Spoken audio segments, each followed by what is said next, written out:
is a presentation of Fox Sports. We are Fox Sports. We are Sun. The Major League Baseball season is a marathon, not a sprint. And the Rays got out of the gate quickly with a 5-2 start, but have slowed the pace on their current road trip, dropping 5 of 6. Today, the Rays wrap up the roadie with a Patriots Day matinee in Boston.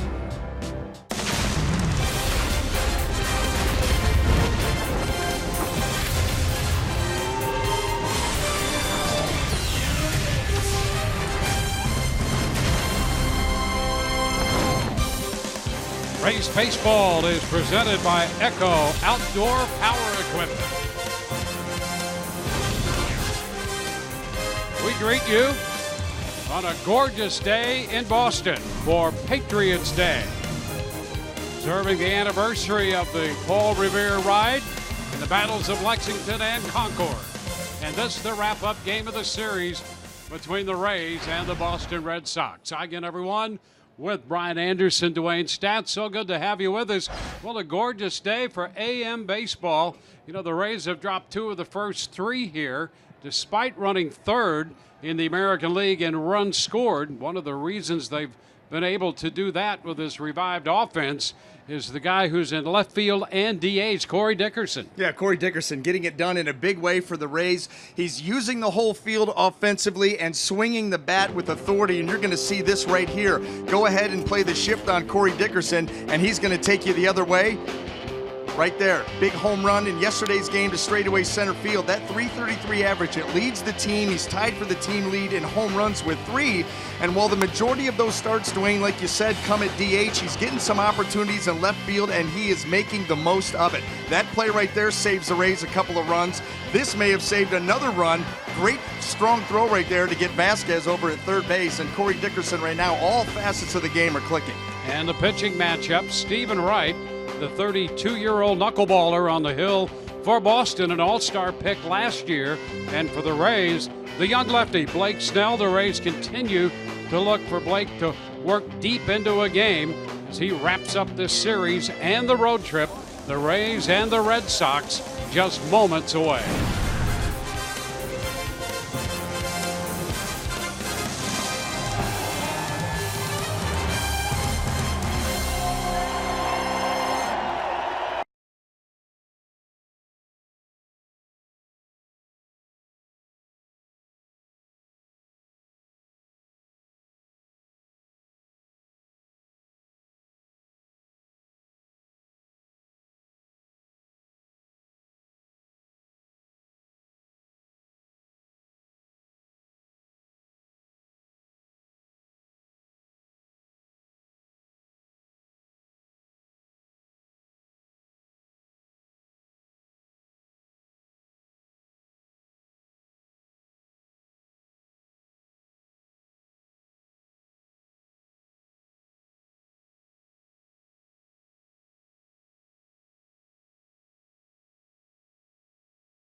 set to square off.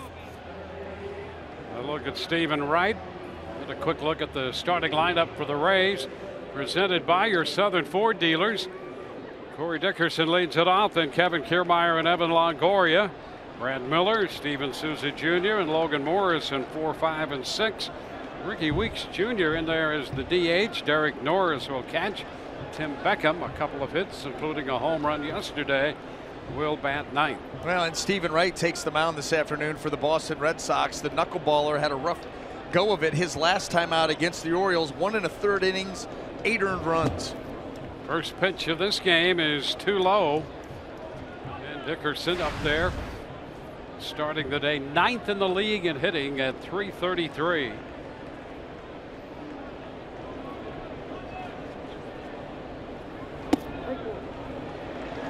It's a strike. Angel Hernandez calling the balls and strikes. First broke in 91 in the National League. There's a liner into left. That's going to be in there for a base hit. Young plays it on a hop, and Dickerson is aboard to start this game. You know, it's nice when you have a narrative on a player and he makes you look good by sticking to it. He's not only coming through for his teammates, he's coming through for us. He really is. Talk about how he's using the whole field as part of his hot start, and a couple of pitches in, and why not? Shoot that ball right into left field. Lead off base hit. As of one at bat, he's our favorite player. Without a doubt. There's Kevin Kiermaier. He's everybody's favorite, Kiermaier.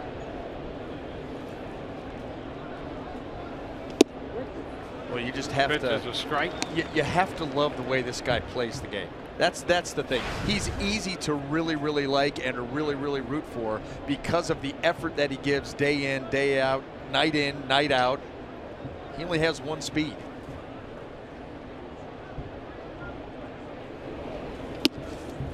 Pitch away, 1-1.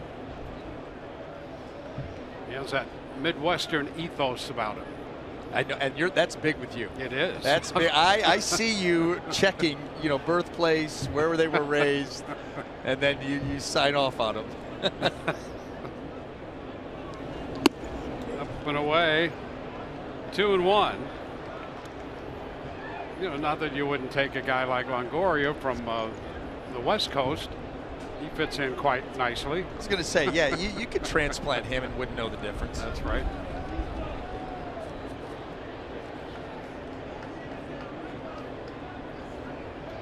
Runner at first is Corey Dickerson.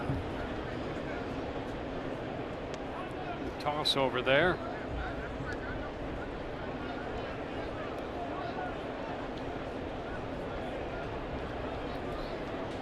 Kiermaier was on 3 times in yesterday's game, a 7-5 loss to Boston. It's fouled back, 2-2.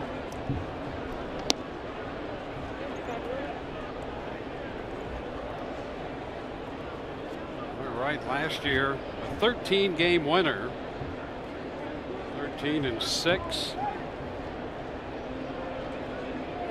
Had 4 complete games.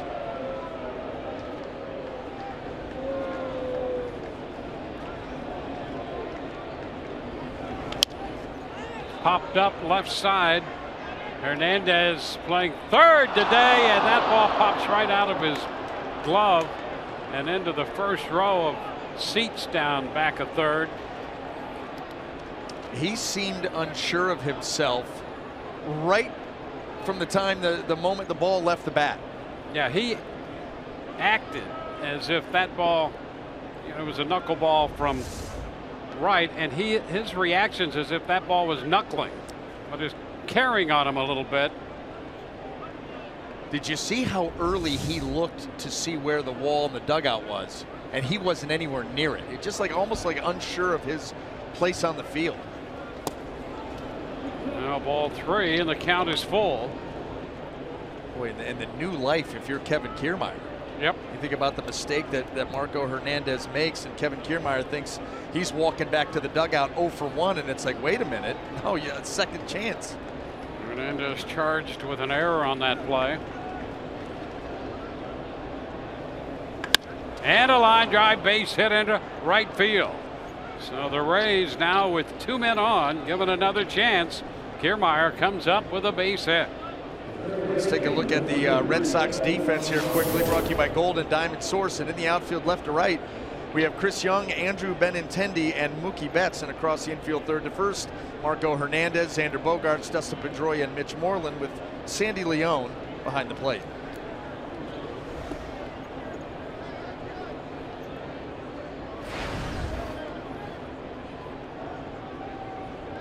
Well, here is Evan Longoria.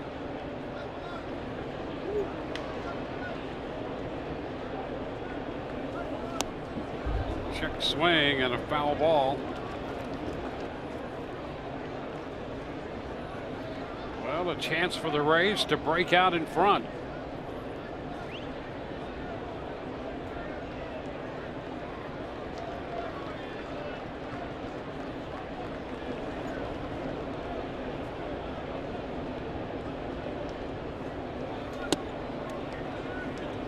Two. Stephen Wright, his whole game revolves around the knuckleball. You know, he'll throw out a curveball every now and then. He tried to sneak a fastball by Kevin Kiermaier. That got hit, but the knuckleball is the thing, and right now he is just struggling with the consistency of that pitch. Pitch stayed up and a foul ball back. Big rip on the pitch up.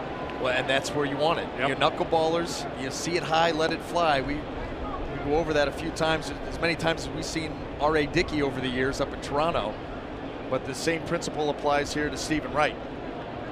And you may get some more hittable knuckleballs here this afternoon. That's a fair ball. Hits that little protrusion of the grandstand, and the bases are going to be loaded. And you can see Bogaerts, the home shortstop. He was out there in a flash to play the carom, and not only does that pull Longoria to a single, but Dickerson, who rounded third, had to scramble to get back in there. Yeah. So the bases are loaded. Yeah, and you've got to know that coming in. You know, those balls up the line, you've really got to be disciplined, especially if you're a road team, to go out there and maybe you're going to make a play like this. And Xander Bogaerts, like you said, Dwayne, him being the home shortstop, he was out there almost waiting on that ball to come off the low wall, and that keeps everything in check. And he does throw behind Dickerson. There's a little tap by Miller, and now they get the tag. Little indecision by Wright. He actually looked toward the plate thinking about that first, and then got the tag on Miller as the Rays break out in front. No other infielder thinks about home right here. As a pitcher, you do. That's your run. You want to cut it off. You're like, oh, obviously made the right decision because there was no way he was getting Corey Dickerson at the plate, but you can understand the thinking. I want that run to score. Miller gets a run batted in, his 7th of the year. Dickerson crossing the plate. Kiermaier to third, Longoria up to second. So 2 men in scoring position for Steven Souza Jr. Steven Souza Jr. may leave Fenway Park today. Just the whole thing. I don't mean to leave as a home run. I mean, you find it underneath your car when the game's over. Yep.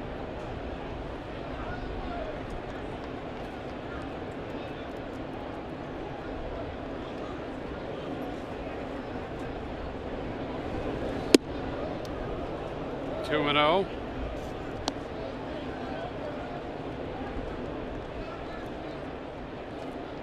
The Rays have made a habit of breaking out in front. The frustrating thing on this road trip, 3 of their losses on this trip have come after holding the lead. I should say taking the lead, because they were unable to hold the lead. So they took the lead and could not hold it. It's like a reservation. You can take the reservation, just can't hold the reservation. This one is high, 3-1. Actually had that happen to me before. What's the point? One of the great Seinfeld episodes. Yep. Anybody can take a reservation.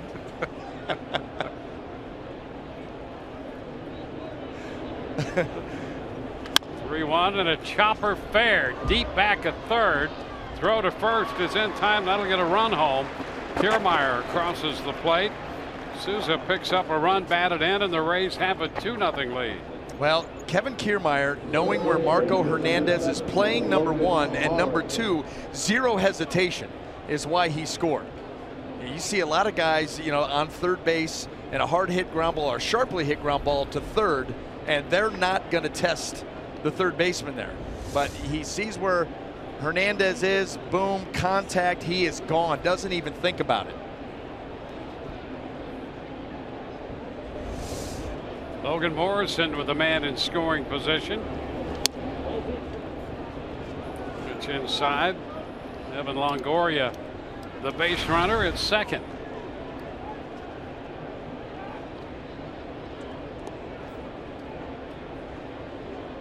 A couple of runs, 3 hits for the Rays.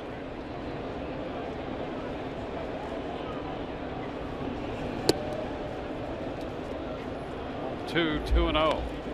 So was your reservation, was that at a car rental? It was actually at a hotel. Oh, even worse. Yes, that was not good. We got a room, but there was some question. And I asked the same question that they asked in Seinfeld. If you take a reservation, what's the point of having one? This ball rolling away, but not far enough. Did this room that they provided you with have mops and brooms in the corner and industrial size? Turned out to be a nice room, okay. But a lot of things in New Orleans happen. Oh, you can make things happen. Oh, yeah. Okay.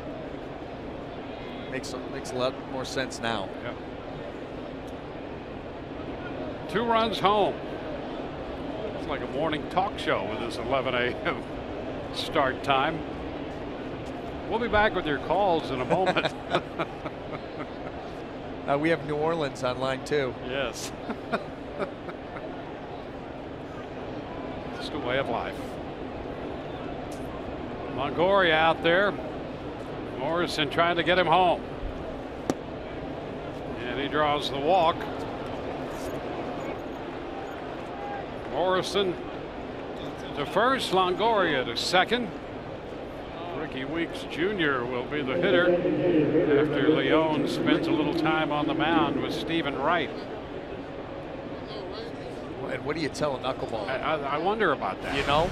And that's what's interesting is Stephen Wright said that after that Baltimore start that his knuckleball had too much rotation to it. It was tumbling too much, and obviously at that point you're taking away some of the movement, some of the sudden movement that the knuckleball will give you. And his last bullpen session, Tim Wakefield, who does some TV work for the Red Sox, was out there observing and through experience talking to him about that, because it's such a strange breed of pitcher that you're just a regular guy. What do you say to him? Pitching coach, what do you say? They said that John Farrell and Carl Willis have some keys that they try to remind him of. But outside of that, it's like you're on your own. Wakefield back in 2013 was one of the guys who actually prevented Wright from retiring from the game. He was in the minor leagues thinking he wasn't going to get much of a chance. And so, this knuckleball fraternity, they all kind of stick together and talk. And Wakefield had a big influence on Wright, along with Tom Candiotti and of course Charlie Huff always gets in on those conversations. Why wouldn't you go to those guys? 1-2 the count on Weeks. Well, the thing is you've got your grip and you're like pushing. You've got a throwing motion, but you're pushing the ball towards the plate, trying to take as much spin off it as you can and let it dance around. It's sometimes tough to control. Off the end of the bat, foul. Well, from that perspective, it seems to be such an unnatural way to throw a baseball. So you've got to just disregard what almost is first or second nature to you. Yeah, no, it is.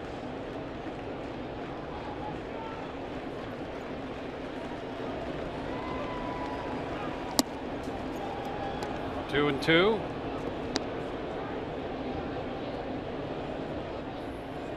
Right about to make the 30th pitch of the inning. Everybody has to be patient with a knuckleballer, including his manager and his pitching coach and hitters. That's foul. And really his defenders as well. And as you said, if a catcher goes out, what do you actually say to him? I mean, you know, managers, it's kind of a love-hate thing, because you have a guy who can get you wins and can cover innings.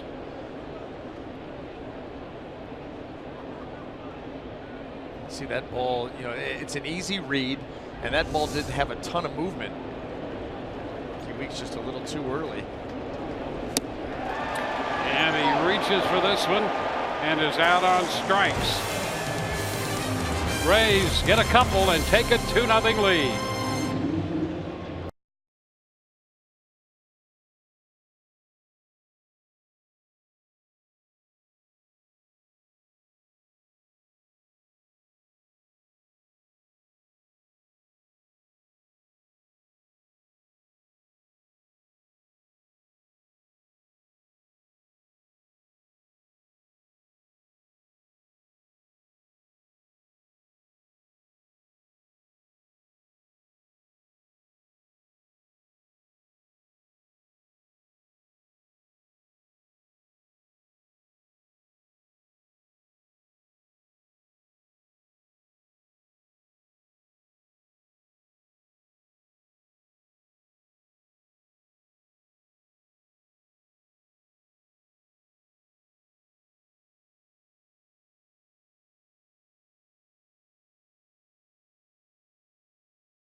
The Rays have taken the lead.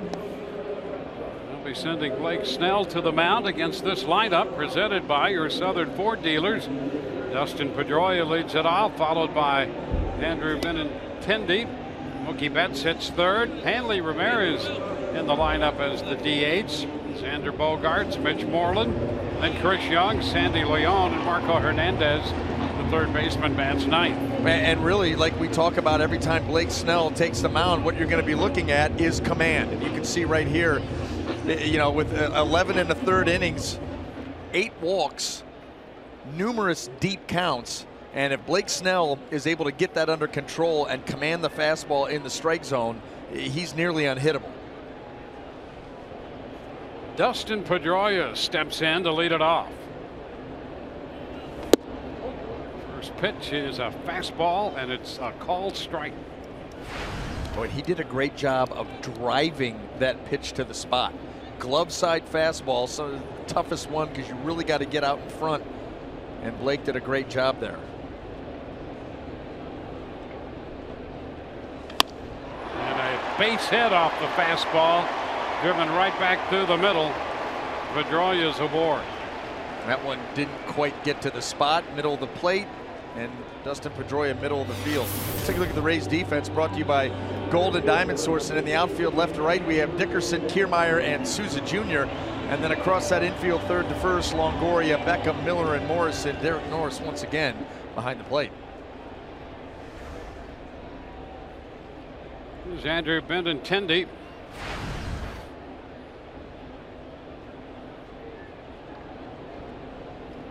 Starts the day at 277.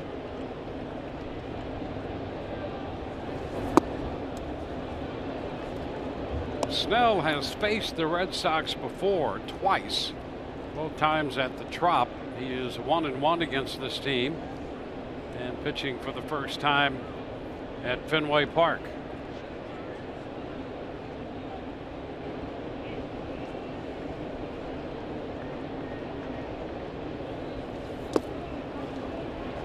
2-0.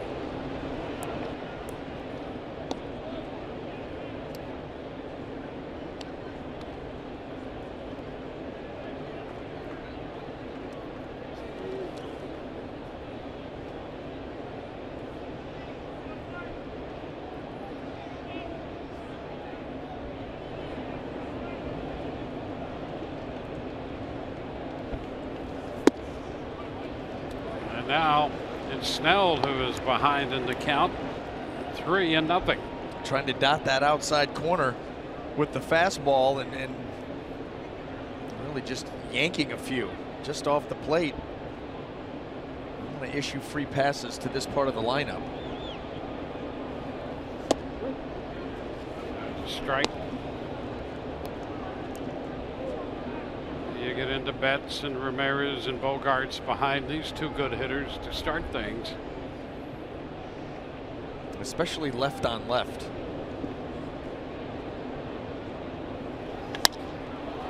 Skied the other way, slicing into the stands. So it's a full count. And there's not a, if you look at Blake Snell, his career splits, lefties and righties, about the same. But it's still, the perception, left on left early in the game, you fall behind 3-0. He's made a nice adjustment to get back to 3-2. Now finish it off.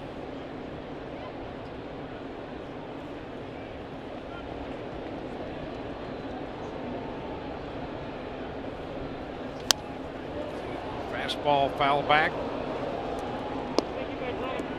Fastball hitting 94 from Snell.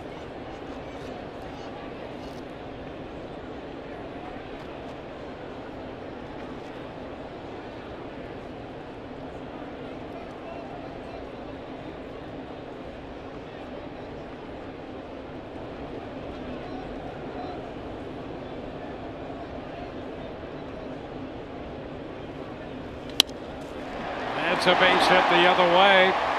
Back-to-back singles from Pedroia and Benintendi. The Red Sox put a couple men on with nobody out.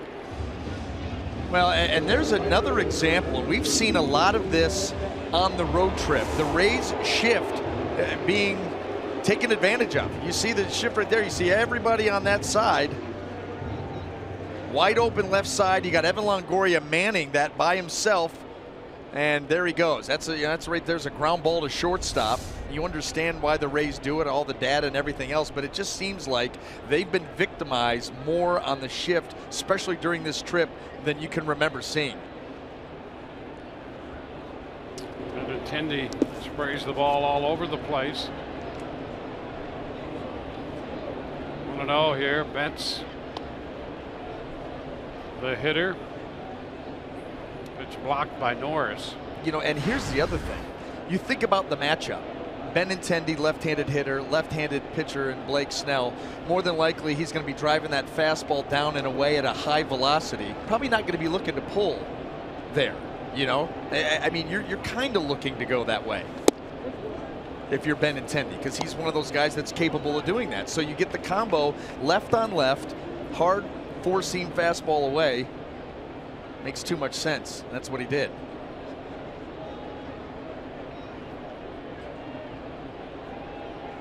Got another shift here on Mookie Betts.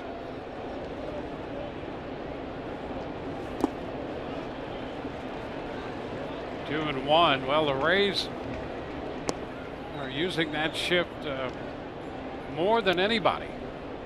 They really are. And how about this? Blew my mind. 41.3% of plate appearances versus right-handed hitters. And we knew that they were shifting more against righties than in the past. But look at the league average. Yeah. League average is 11. Yep.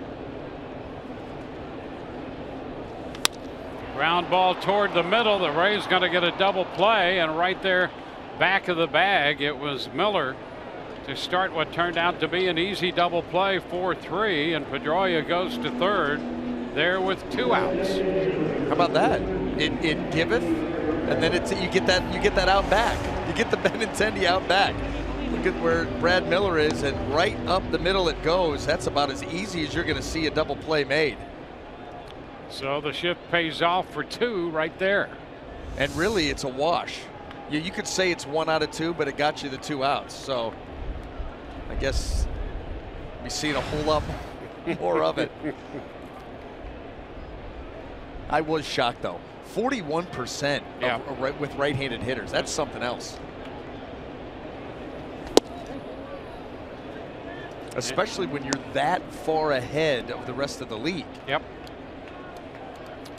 Hanley Ramirez left with a left hamstring cramp in the game yesterday and back in the lineup today. Looking at a strike.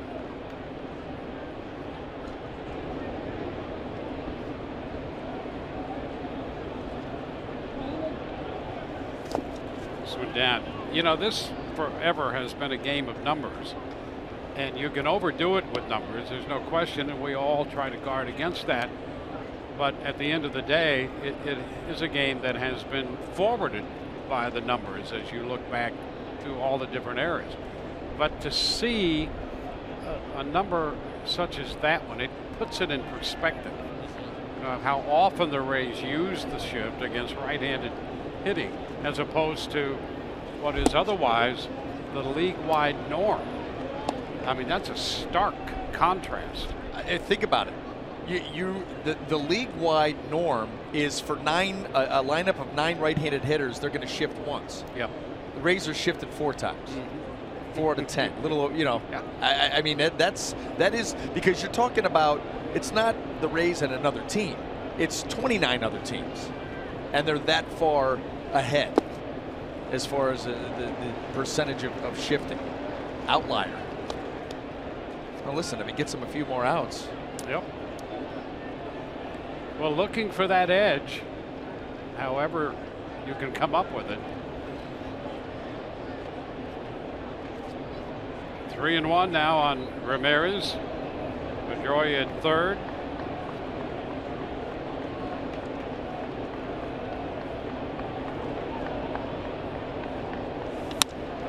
There's a base hit the other way. The run will score. Ramirez takes the 3-1 pitch into right, getting Pedroia home from third. Well, and you've got to kind of give a nod right there to Hanley Ramirez. He didn't get greedy. You know, a lot of power production guys will get greedy in a 3-1 count. He did not. You try to pull this pitch, inning's over. He just goes right with it. See how he just gets the bat head out there. Good extension. Just drops it into right. Well, we've spent the last couple days talking about the approaches of the young hitters, Betts and Bogarts, 2 of the truly great young stars in this game, and how they go about it at this young age. So you look, if you're in this Boston lineup, why wouldn't you do more of that? You're going to hit home runs based on how Betts is doing it, but you're also going to hit for average if your approach is what these 2 young hitters have been. And that time Ramirez took a page right out of their book. Counts 3-1 against a lefty, and he goes the other way. Yeah. He took what Blake Snell gave him. You try to pull that pitch, like I said, the inning's going to be over. Instead, he just says, okay, if you come middle in right here, I'm going to turn and burn. But if you go away, I'm going to take you that way. And it takes discipline to do that in that count. Rays got 2 in the top half of the inning. Boston back with a run in the bottom.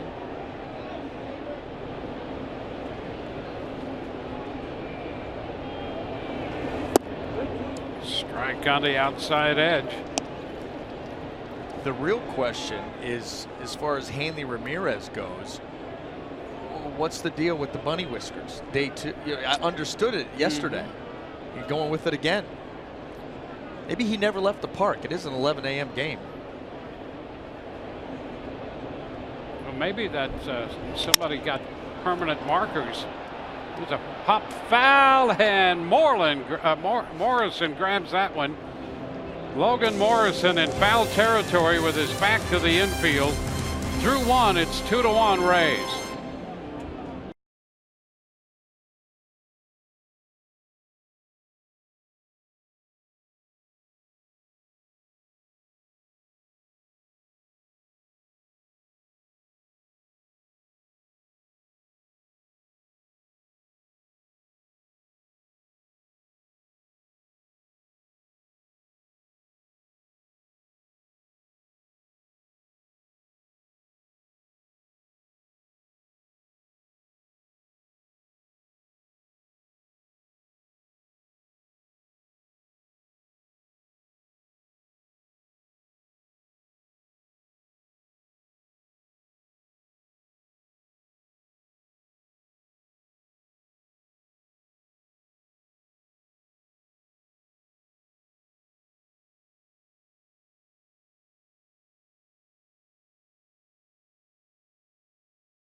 On to the second inning in Boston.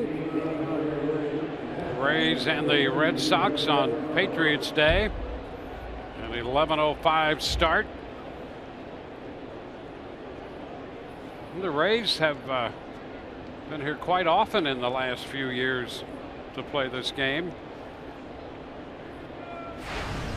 Derek Norris, Beckham, and Dickerson in the second inning against Stephen Wright. And that's strike one.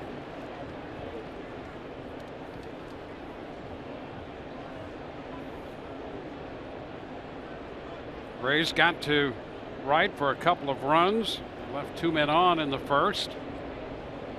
Uh-oh, look out, there goes the bat. And they put up that protective screening, and boy, it's a good thing there. There are a couple of fellows in that front row talking with each other and much more enamored in that conversation than this at bat.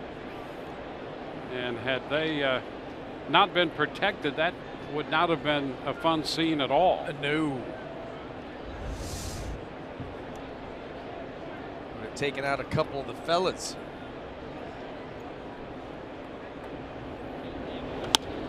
It's up the right side, and that's a foul ball bounding into the stands.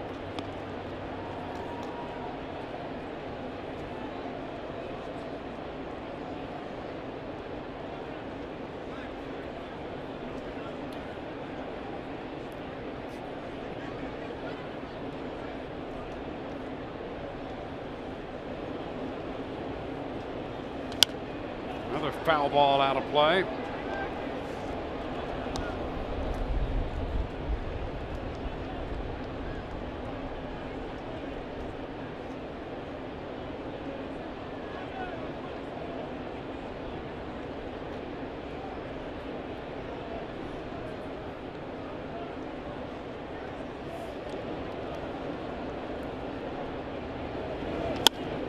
This one driven toward left center field. That's going to be in there. Couple of hops to the wall, and Norris is on his way to second. Leadoff double for the Rays catcher.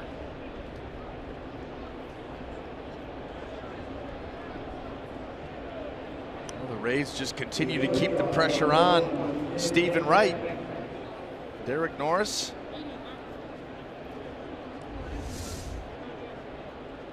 Is dancing into the zone. It stays up.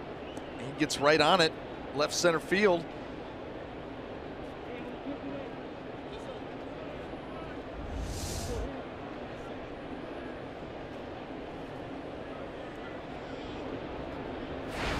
Now Tim Beckham. Beckham pushes a bunt up the first base side, and it's foul. Beckham had a couple hits yesterday, including a home run. Followed that up with a base hit the next time up, trying to bunt there. I'm thinking about trying to drive that run in. I'm thinking about trying to do something like this. Got underneath the breaking ball from Drew Pomeranz. Got it out of here to center field.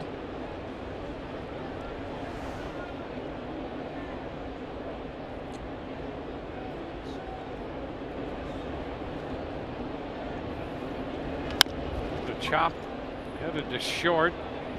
Bogart's up, makes that play. So Norris still over at second base.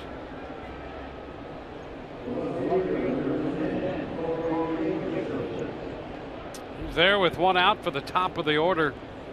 Corey Dickerson, who started the game with a line base hit to left.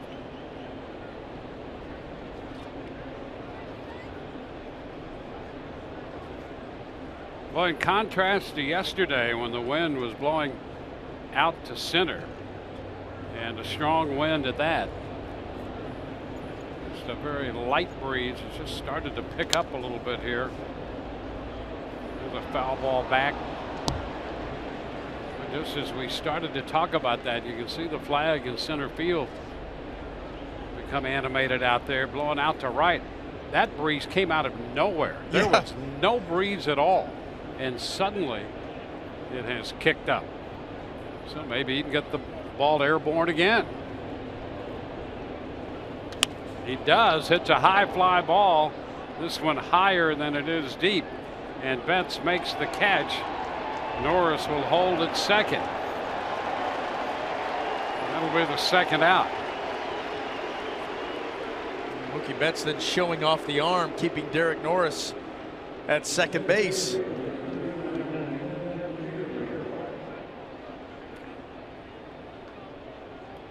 So 2 gone for Kevin Kiermaier. And now we're back to not much of anything. I guess it's going to be hit or miss. Check the flag now. Just a nice little breeze at the moment. Let's see if it kicks up again.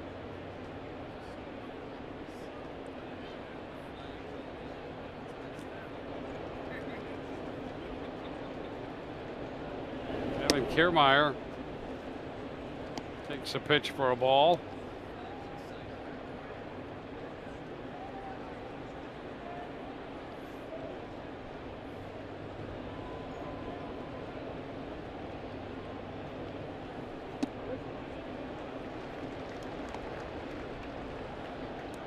It's a ball and a strike. Kiermaier singled and scored in the first.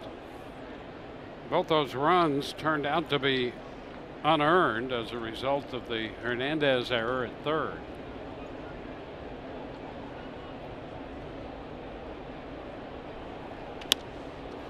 Fly ball lifted back into left. Young is there to make the catch. The Rays get a leadoff double and leave a man. 2-1, middle of the second.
Where you're watching Rays baseball. Well, today about 35,000 runners will take place in the 121st Boston Marathon. We had a chance to speak to some of the Rays players just about all the buzz and excitement that goes with playing in today's matinee.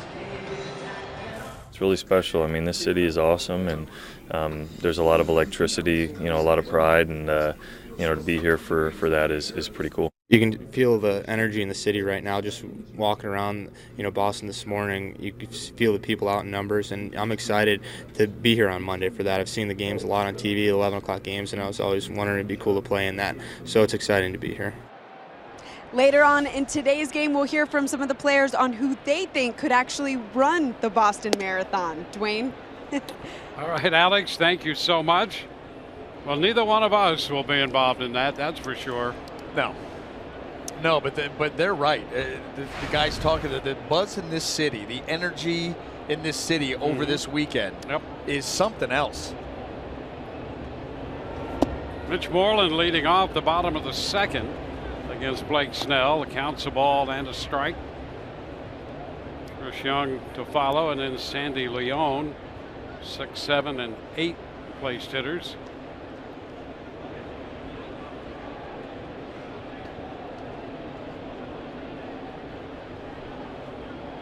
Great start for Moreland with his new team. 356.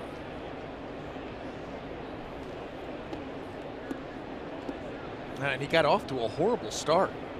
The first few games, he was 0 for 12. And boy, since then, has really kicked it into gear. And that a lot of times is tough to do. You come over to a new team, especially a team like this, where they're expecting you to be, close to the everyday first baseman. And you get off to a start like that, that can, a lot of guys can crumble. Moreland. He is out on strikes against the lefty. Fastball gets him. First strikeout for Snell. And a lot of guys think that going after these elevated fastballs, it's a good idea. And it is so enticing, but it's so difficult to get on top of these pitches. Blake Snell drives that up around the letters, and you see Moreland cannot get the barrel to it.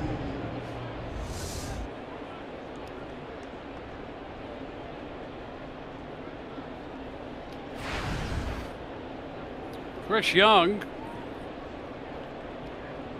Young is playing against both right and lefties, primarily on this club to face left-handed pitching. But with Jackie Bradley out, who hyperextended a right knee in their Detroit series, so Young has been playing against both righties and lefties. It's a 1-1 count.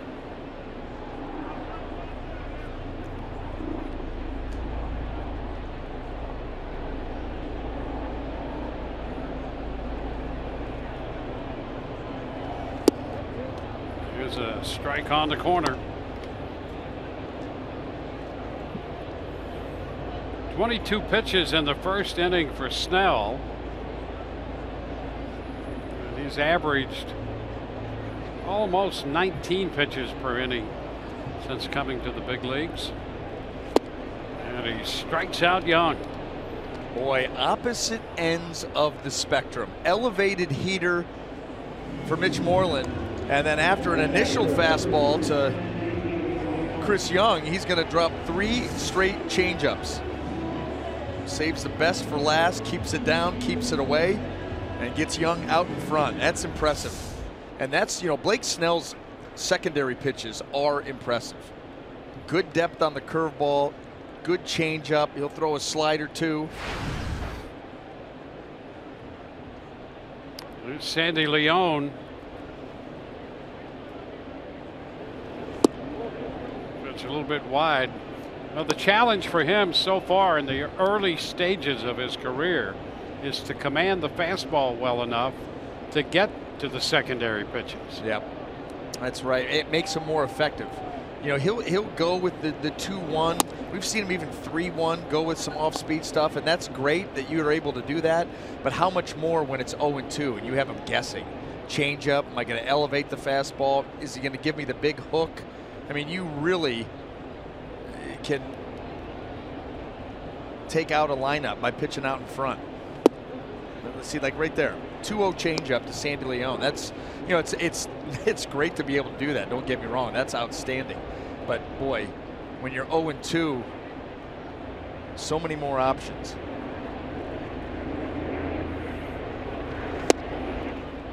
Now it's 2-2. Well, the ability to do that can get you back into a count. Sure. But if you consistently have trouble commanding the fastball, sooner or later that tends to catch up with you.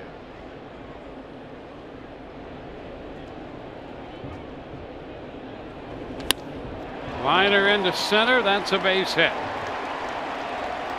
2-out single. I think we're all wondering how. That was a breaking ball that Sandy Leone took right off the dirt.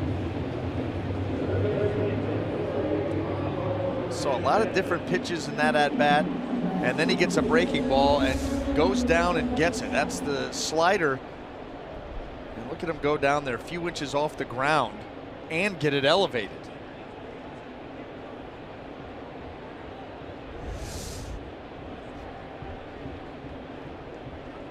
Here's Marco Hernandez.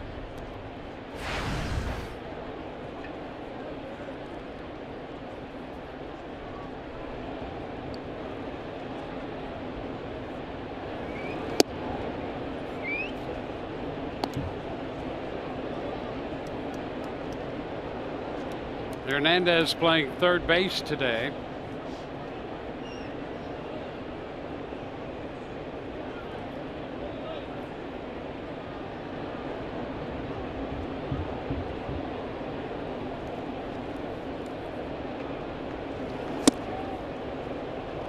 One. 24-year-old infielder out of the Dominican Republic.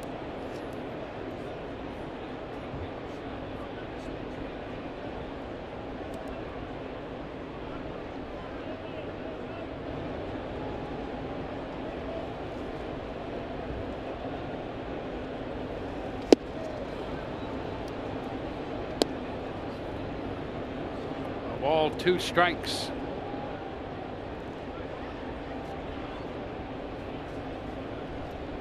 So Snell ahead of him. Hernandez tends to be a little bit of a free swinger in this lineup for Boston. So we'll see what happens here with Snell ahead. Checks in time, 2-2. Snell tried to walk him right off the plate with a good slider down and away, and Hernandez a good job of holding up for a time. Blake Snell still in control, and you would really like to end this at bat right here. Best pitch, best spot.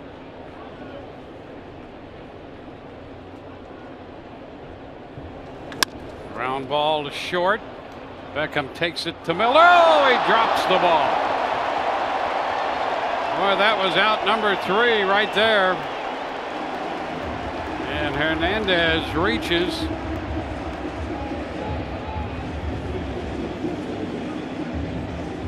This is as routine of a play as you're going to get. An inning ender. Tim Beckham, nice job, good feed. And that ball just in and out of the glove of Brad Miller. So the 3rd error of the year charged to Miller.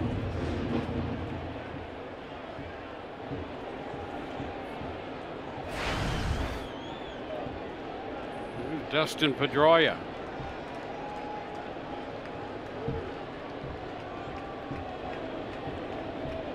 So that gets Pedroia up here with a man in scoring position, men at first and second. That's how serious that mistake is. Pedroia opened the first with a base hit and scored. Pitch is a strike.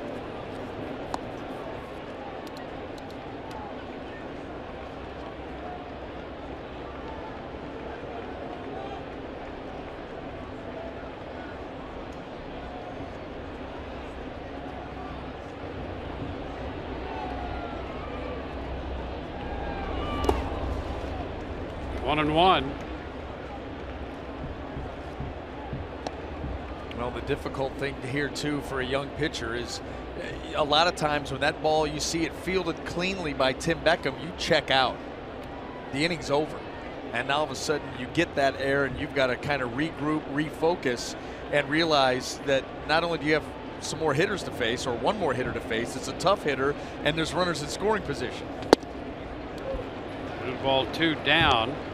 And you have a young pitcher who has trouble trying to keep his pitch count in line. Yeah. And he had 22 pitches in the first inning. Now he's over 20 here in the second inning, and he would have been out of the inning with 18.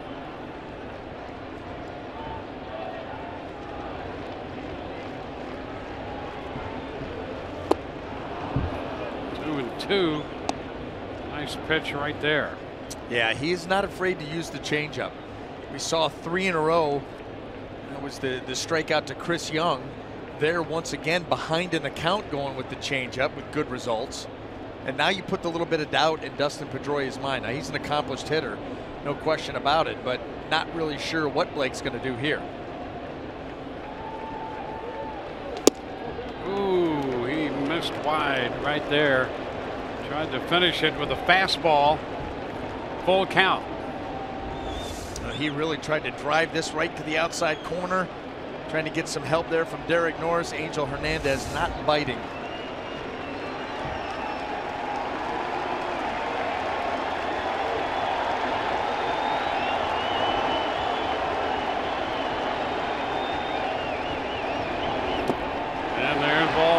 and that's going to load the bases. Pedroia stayed back, so the bases are loaded. That's going to get the Rays pitching coach Jim Hickey strolling to the mound. MLB.com at bat, your #1 mobile app for live Rays baseball. Stay connected with a fully customizable experience. Get Rays home screen icons and app features, as well as game day, live game video highlights, StatCast, and more. Download MLB.com at bat today. Well, the inning started with 2 strikeouts, then the Leon base hit. That came on a 2-2 count. He was safe on the drop ball on the attempted force play at second. Now a walk, and suddenly the bases are loaded for Andrew Benintendi.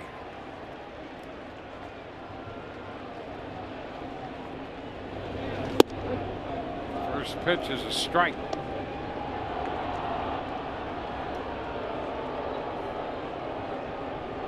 Benintendi went to 3-2 in the first and singled into left. 1-1.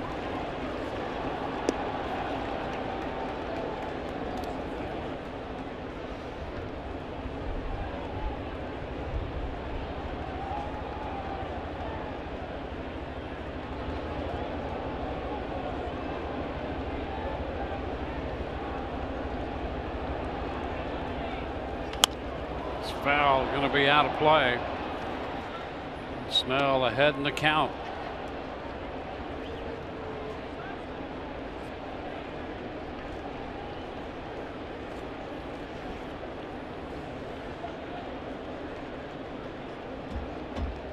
Rays got 2 in the first. The Red Sox 1 in the first. With 2 outs, they've loaded the bases in the second.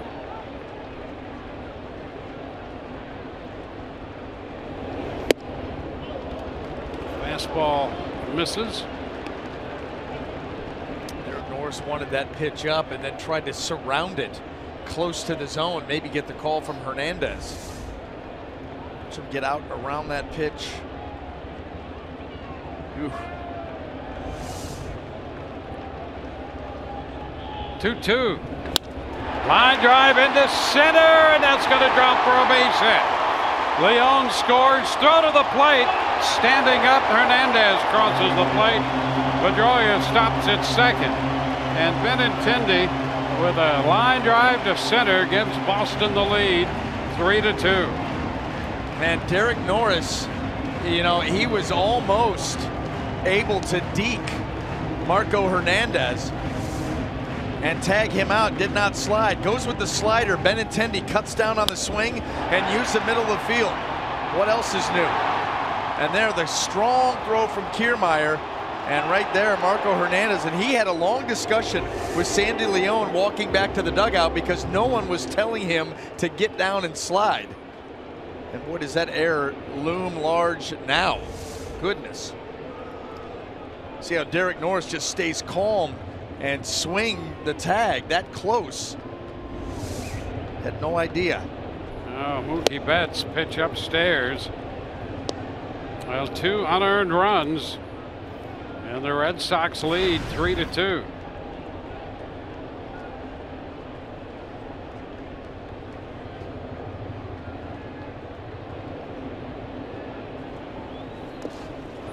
It's low, blocked by Norris. To the point you made earlier, Dwayne, how about the pitches now? Yep. Yeah, not only do the Red Sox cash in with a couple of runs after the error, but the pitch count now really climbing and climbing quick. Well, that's 13 extra pitches and 2 unearned runs.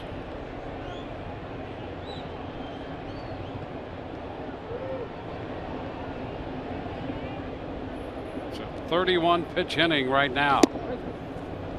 That's a strike.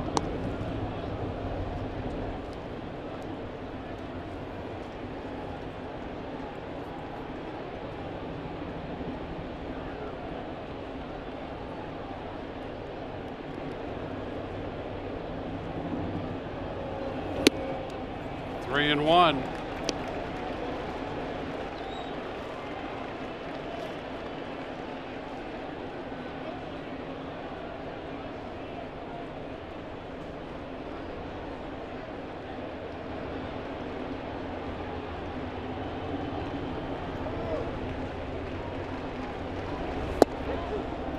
He picks up a strike. 3-2. Also a challenge for any pitcher, but young pitcher like this, not only with all of these pitches, but with what's happened, just to stay calm out there. There's some frustration involved. Ground ball, that's a base hit to left. Dickerson with a pickup. Throw's going to come to the plate, not in time. Pedroia scores. It's 4-2. Benintendi went to third and Betts to second on the throw through. Boy, you could see Snell in that sequence of pitches to Betts. His mannerism's different now. He's been out there a long time. Things are really getting frustrating. Yeah, this pitch stays up and catches enough of the plate that Betts able to get on top of it and hammer it into the hole. And then here comes the potential play at the plate, but everything going through and everybody moves up 90 feet. And yeah, that is tough. That is tough to deal with. You know, there are times where errors are made, and as a pitcher, you got to pick up your fielders. You know, there's no doubt about that. But that error gets made on the 9-hole hitter, and then all of a sudden you roll around to the top of the order. Very accomplished group, and then they start to cash in. And you're right, the frustration goes. That's why after that walk, Jim Hickey went to the mound to really rein in the mind of his young starting pitcher and make sure that he's even keel enough to get out of this inning, and it hasn't happened. And he falls behind Ramirez, 2-0. I mean, you can just tell the way he receives the ball back and his mannerisms. Yeah, the look on his face. Yep. And it really became apparent after Benintendi singled, and then you had Betts up there.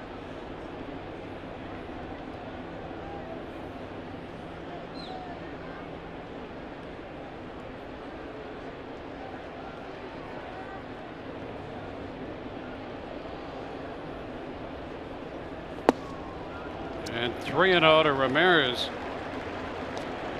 Yeah, well, you can see it there. You know, here's the thing too, Dwayne, is the game starts to speed up too. That's the other thing, because you know Blake Snell will end up sitting in the dugout after this inning is over, thinking, what just happened out there? It becomes a blur because you do lose a little bit of concentration. You're angry, you're frustrated, you're not concentrating on each individual pitch. And ball 4 on 4 pitches.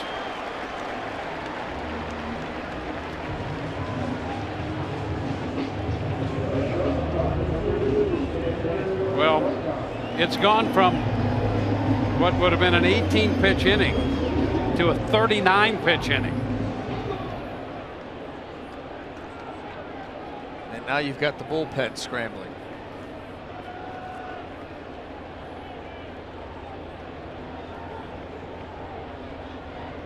Now Bogarts. Bases loaded.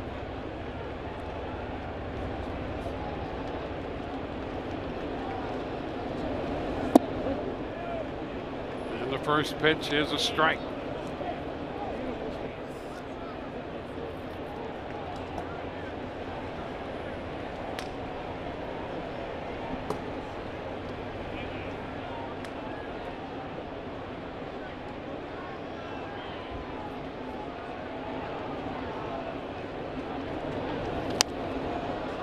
Pitch in, and he fouled it back.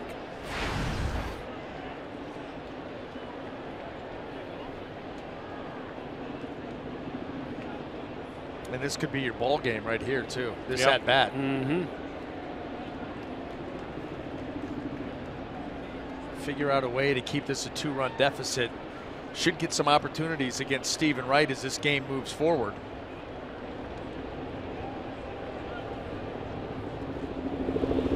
Strike three called. Finally, he's out of the inning. A called third strike leaves the bases loaded. Red Sox scored 3 and lead 4-2.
Well, the Rays down by 2 runs, and boy, it could have been much more than that. Red Sox leave the bases loaded. And the Rays in the third will have Evan Longoria to lead off, then Brad Miller and Steven Souza Jr. Ground ball third, picked up by Hernandez. His throw in time to get Evan.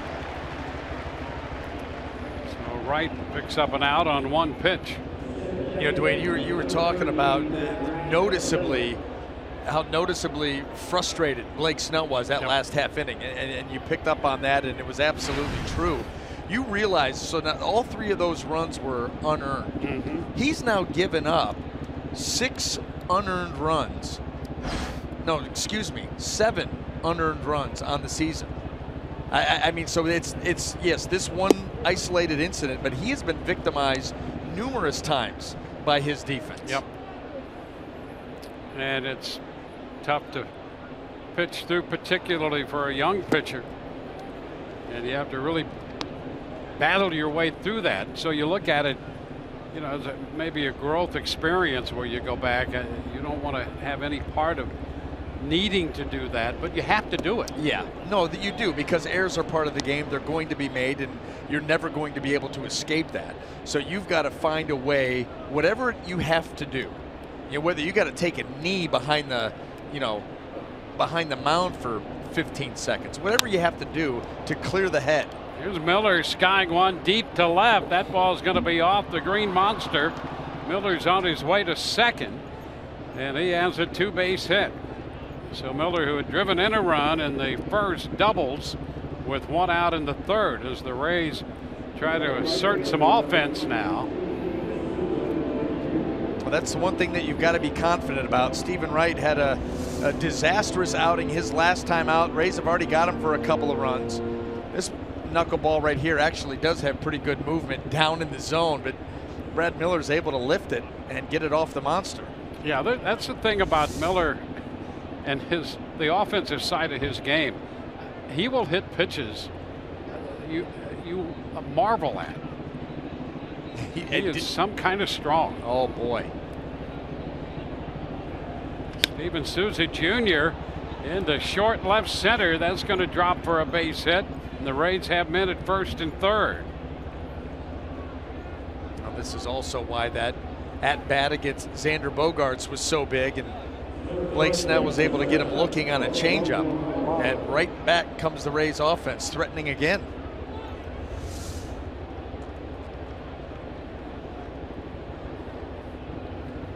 Logan Morrison will be the hitter.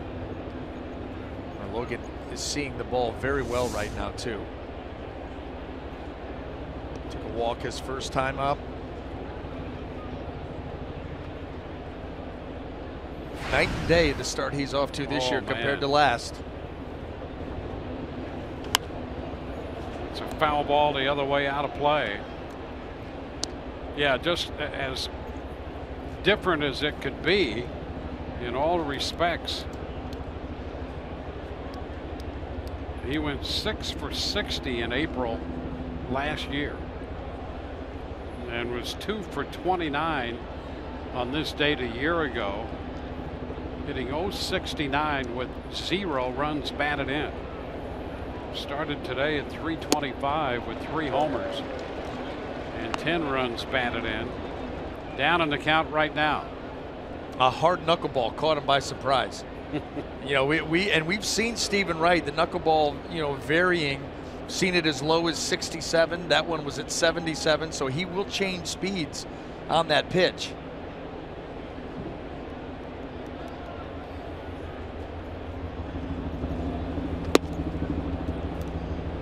Ball, 2 strikes. Has to have the hardest fastball of any knuckleballer out there. We saw it. That was 86. One earlier in the game at 87. Pretty good fastball for a guy who features the knuckler. This one is popped up third base side, just fouled, and Hernandez makes the catch on this one. You know, and what a job there of changing speeds by a knuckleball pitcher. The fastball previous, he changes the eye level and speeds up Logan Morrison at 86, and then comes back with a knuckleball. That one at 65 gets him way out in front, out of sync, and an infield pop-up.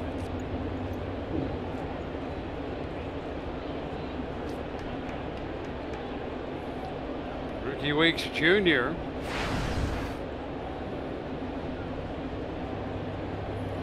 Weeks struck out his first time up. It's in there for a strike.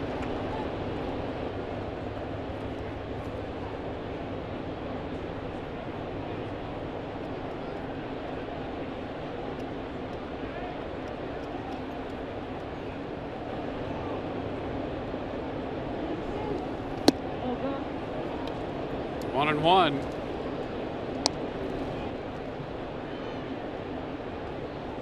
Rays left 2 men on when they scored 2 in the first. A leadoff double in the second from Derek Norris and left him on. First and third, 2 outs in the third.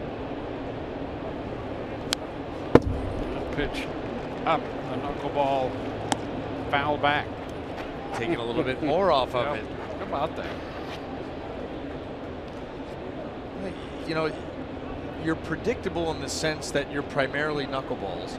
Those things can go anywhere, we know that. But when you can change speeds on it, you just add another element that a hitter has to contend with.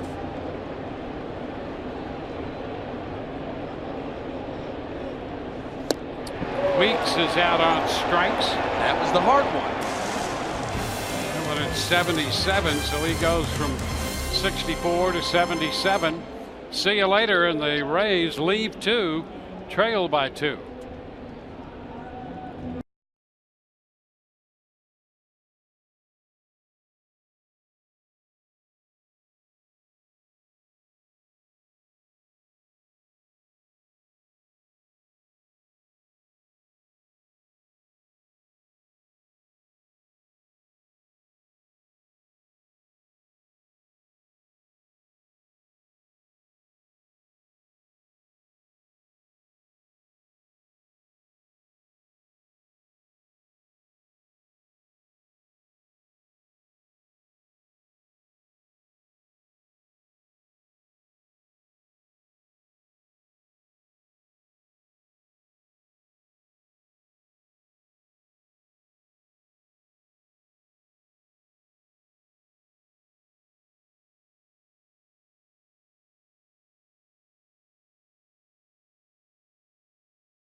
Second inning for Blake Snell started out good enough. You're going to get a couple of strikeouts. Moreland with the high fastball and then the changeup. After a single by Sandy Leon, looked like the Rays were out of it, but that ball in and out of the glove of Brad Miller. Blake Snell trying to regroup right now. Does a nice job with his composure there.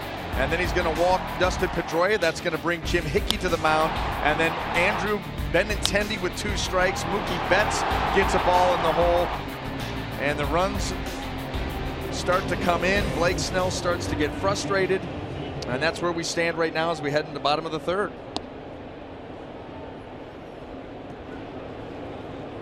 And it will be Mitch Moreland to lead off the third, as he did the second inning.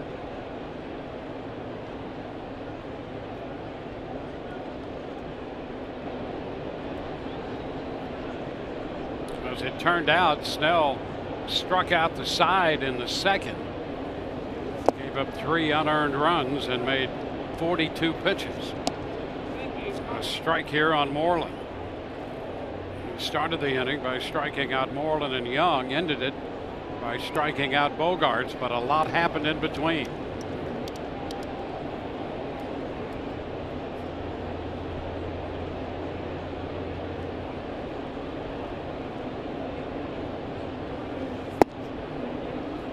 One and one.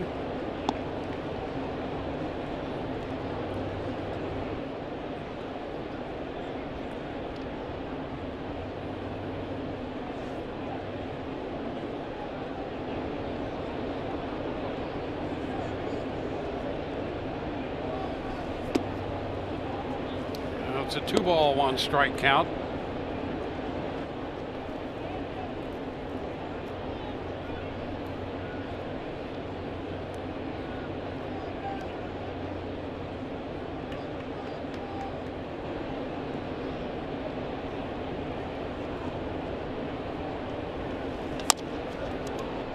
This is Beckham on the right side from shortstop. So with the shift on, Moreland grounds out.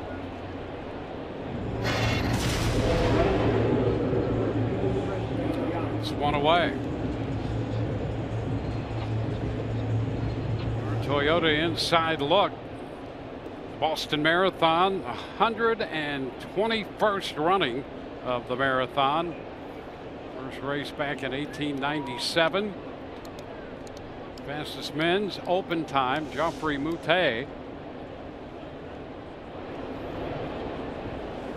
You know, Dwayne, I got up really early this morning. I'm one of those guys where when the light hits the room, I'm awake. I don't care how long I've been asleep. It doesn't really matter. And so, you know, far East Coast, that sun gets into the room pretty early. So I was up early, ended up getting everything I needed to get done, and I'm watching the coverage. That ball just keeps drifting. Look at that. Yes, it does. And Souza Jr. handles that. Young is the second out. You know, was watching local coverage of the Boston Marathon and all the human interest stories and personal interest stories, and realizing I got to get busy. I mean, the stories of the people that run in this race and who they run for and what they do, it is, well, it was like must-see TV all morning long. And and where we were, it was a madhouse. Yeah. Over the weekend. Yeah, not too far from the finish line. And a strike to Leon. Make that final left on Boylston, then they say sprint to the finish line. Left on Boylston, sprint to the finish line. Roller right side. Snell over to cover, takes the toss from Morrison, and he has a quick inning, a 1-2-3 third. Good for him. We go to the fourth, 4-2 Boston.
Baseball on Fox Sports Sun, brought to you by your local Ford dealer. By Frontier Communications. Get Fios TV, internet, and voice by Frontier today. By Echo Outdoor Power Equipment. And by your local Toyota dealers. Let's go places.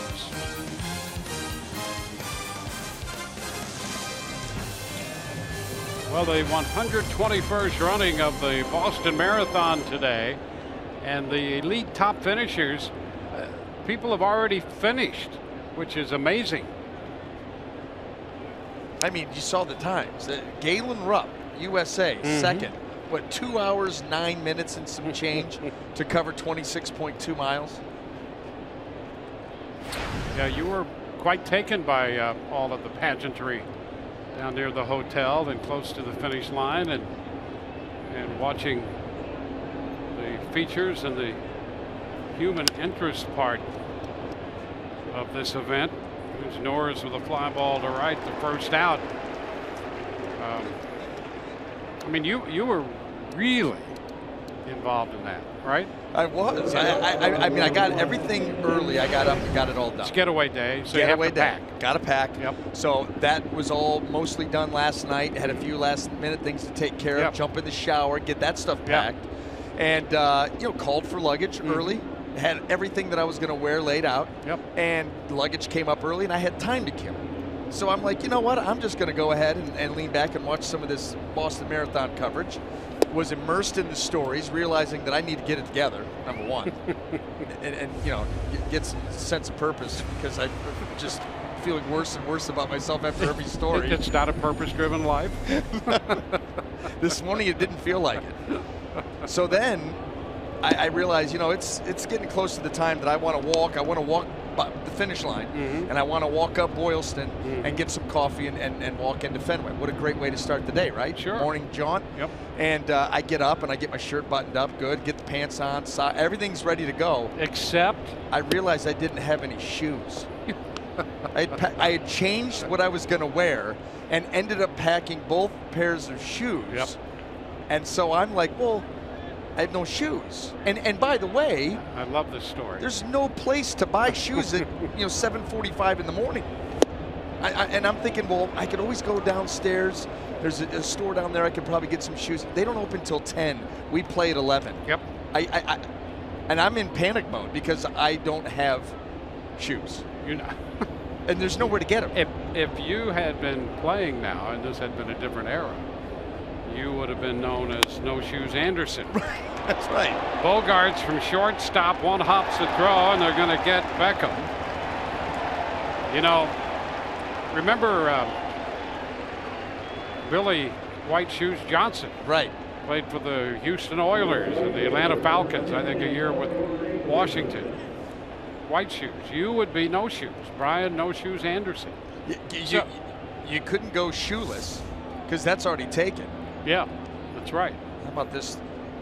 Not only the play by Bogarts to be able to get to the ball, but then he gets up, and that's an on-purpose bounce over there to Mitch Moreland. Very smooth by the Boston shortstop. Now the top of the order for the Rays, Corey Dickerson.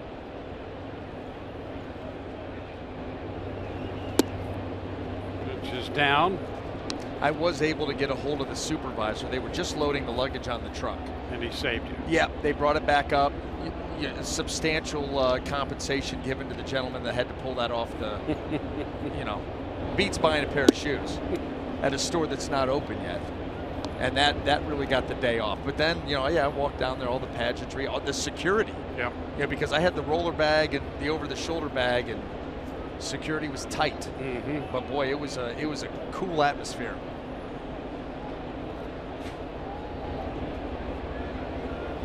Dickerson fouls this one back. It's amazing, the Rays have been here and played this morning start on Patriots Day and the running of the marathon. Of course, they were here back at the bombing in 13. Rays playing the Red Sox 2-2. And Boston won that game 3-2. Mike Napoli with a double to win that game. But the Rays were here in 2012 and 2010. They won both those. First time they played this game was in '99. Rolando Araujo won that game 4-1 over Boston. Chop down to third. This is Hernandez with his throw to first. 3 up, 3 down go the Rays. Bottom of the fourth coming. 4-2 Boston.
.2 miles.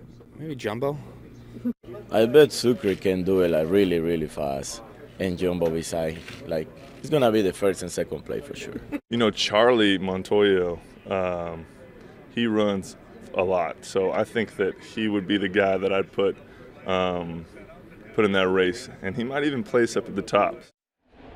Actually, Charlie Montoya runs about 5 to 6 miles every day, so he is quite the runner, but I really enjoyed the 2 votes for Jumbo Diaz. He's 6'4", 278 pounds. Dwayne B.A., how long do you think it would take him? What would be his finishing time? Ooh, would he be in by tomorrow night's game? I'm saying yes, but he would cross the finish line at 6'4", 228 pounds. No longer be Jumbo. Yeah, his speed would increase the deeper he got into the marathon. His splits would boggle the mind. Exactly. Well, he had a couple of teammates who believe in him. Yeah. So there you are. Sometimes that's all you need. Strike the count on Marco Hernandez in the bottom of the fourth. An 8-pitch third after the 42-pitch second by Blake Snell. And he's in front of Hernandez, 0-2. Snell could use a couple of those very low pitch innings back to back here. 3 unearned runs in the second. Rays down 4-2.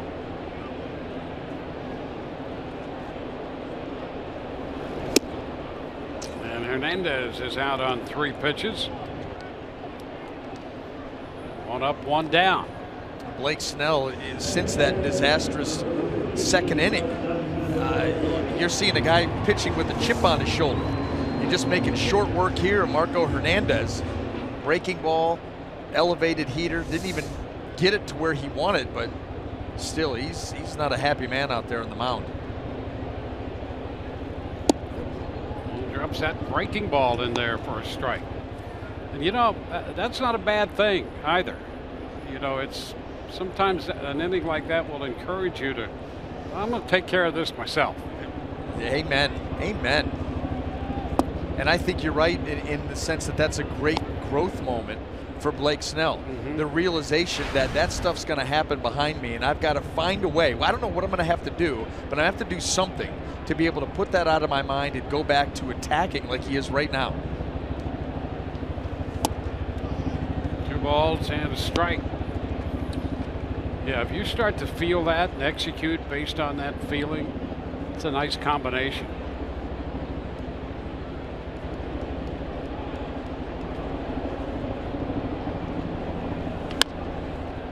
Tap outside at third.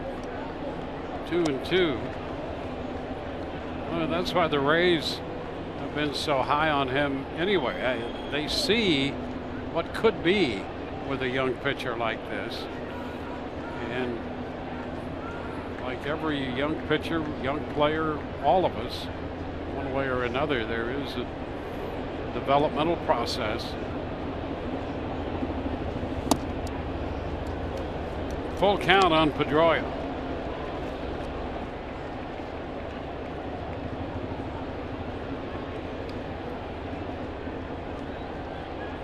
Rays got 2 unearned runs in the first. Boston a run in their first, and then 3 unearned in the second.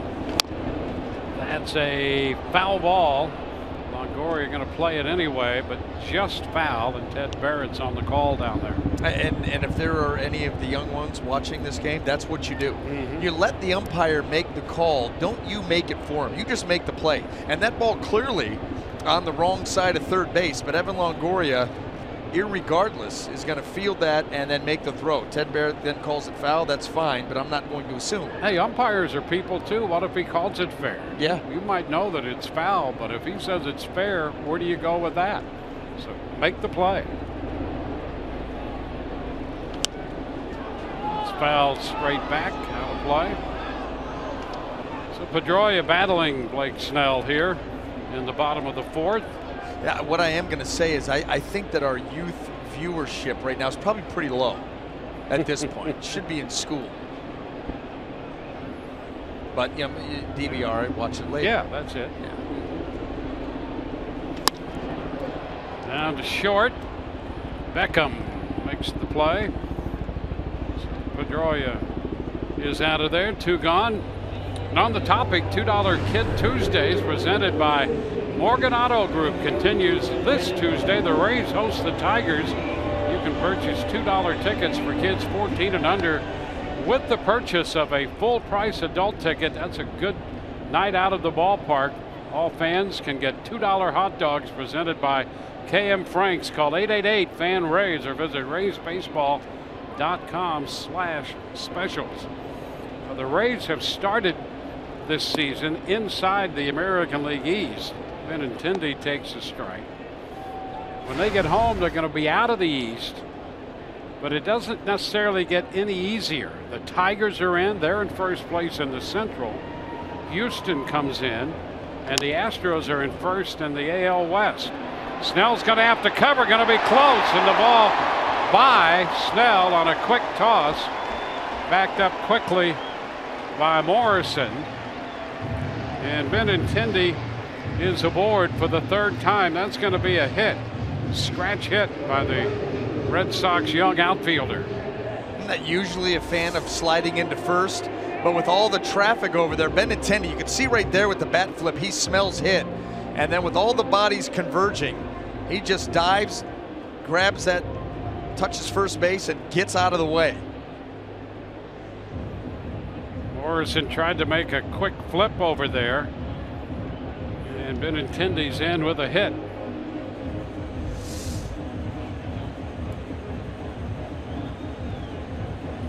Hickey to the mound.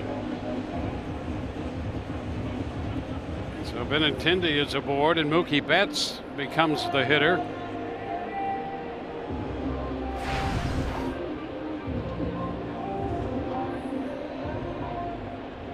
He drove in a run with a base hit in the 2nd inning.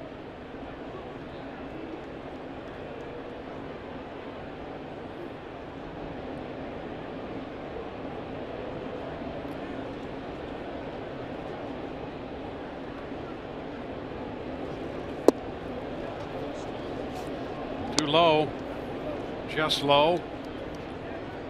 1-0. Tommy Hunter up in the bullpen now.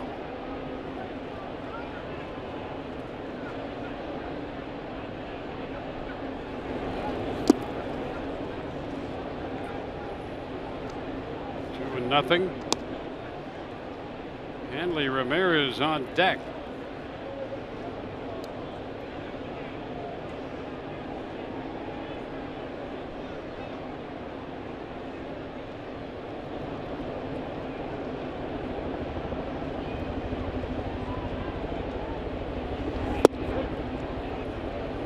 That's a strike.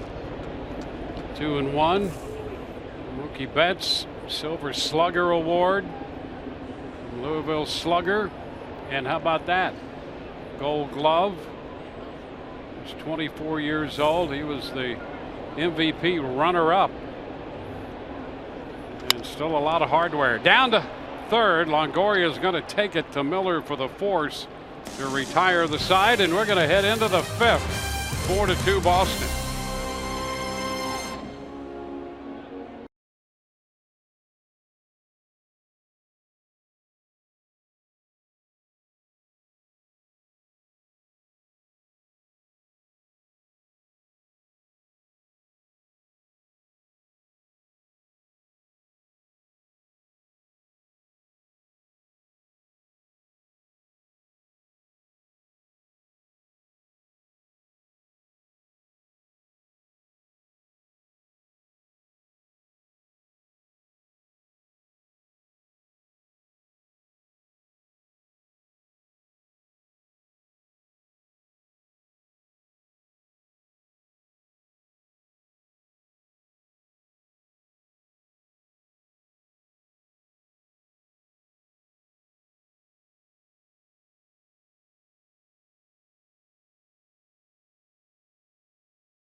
Four-2 ball game. Boston leading. We go to the fifth inning. Time now for the unlimited baseball break. Brought to you by T-Mobile. The Yankees had that 7-game winning streak, and they're averaging 6 runs a game. But how about Trey Mancini? He's hitting home runs, and his teammates now, including Machado, want to borrow his bats. They did, and they hit homer. Craig Gentry, yeah, and Manny Machado said, "Hey, listen, let us use one of your bats," and they both hit home runs. Yeah. And Buck Showalter, he said, "Listen, Trey Mancini, he's got the Wonder Boy bat." That's something else. What a one to count on Kiermaier. How about that? Yeah. Manny Machado hitting a home. He hit a home run with anything. Yeah, that's fine. Craig Gentry grabs the bat. He just goes up there and rakes one out. Hey, there's a base hit for Kevin Kiermaier, and the Rays put the leadoff man on here in the fifth. 7 home runs in his first 12 games. One of those great baseball stories. It is, because Machado, again, you could hand him whatever, a souvenir bat from the stadium, and he'll hit one out. Craig Gentry's last home run came in 2013. He grabs the bat, runs up there, and powers one. How about it? What a teammate. That is a pretty solid teammate. Yeah, to give up that home run bat and say, sure, go ahead and use it. We're a team here. Everybody getting in on the act, too. Kiermaier back in, standing up.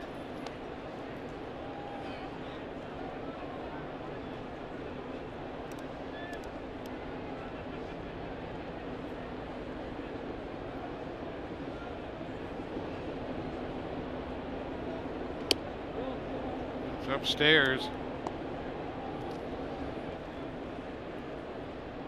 1-1 the count.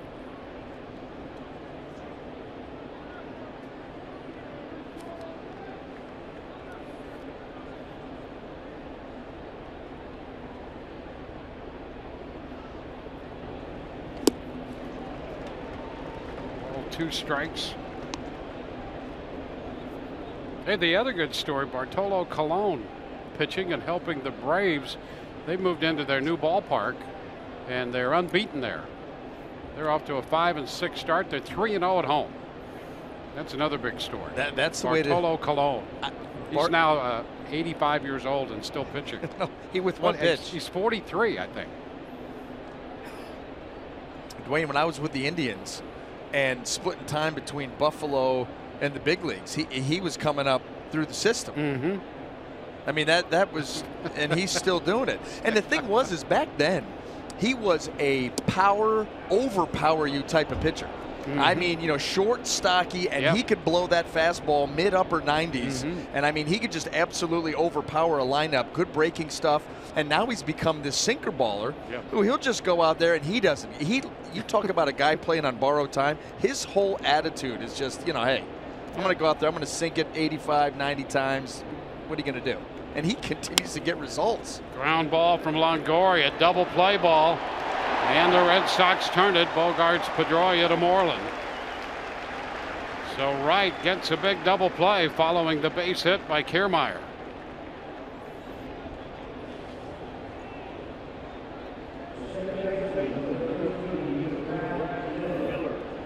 Well, Brad Miller will bat.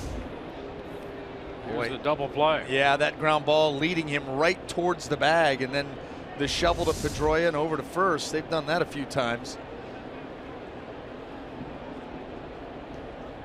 Miller with a run batted in. 1 for 2. He doubled his last time.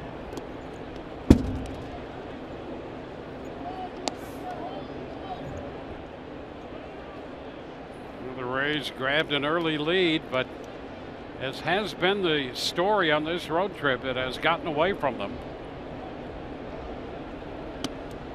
They've lost 5 games on this road trip, and 3 times they have given up the lead to do it.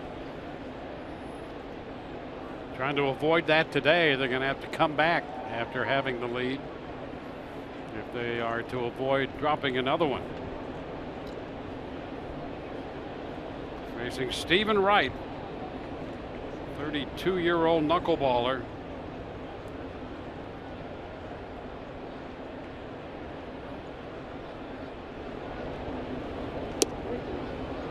There's a strike.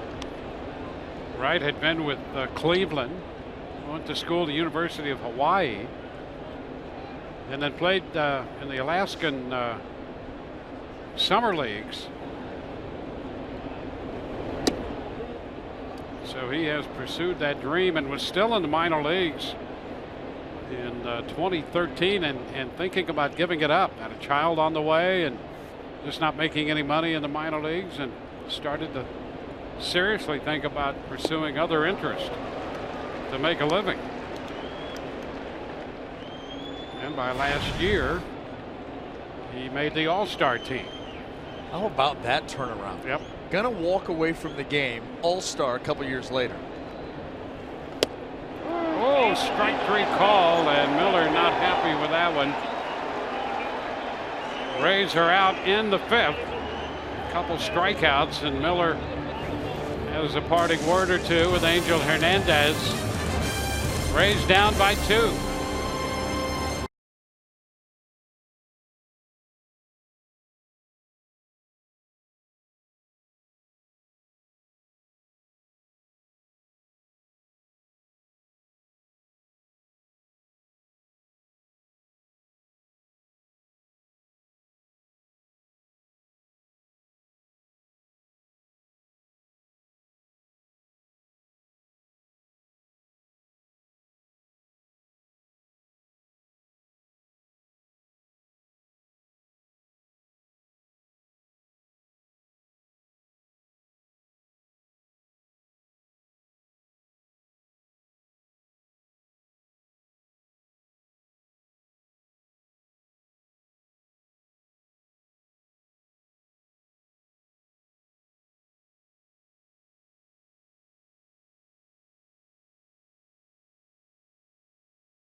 Fenway Park on Patriots Day.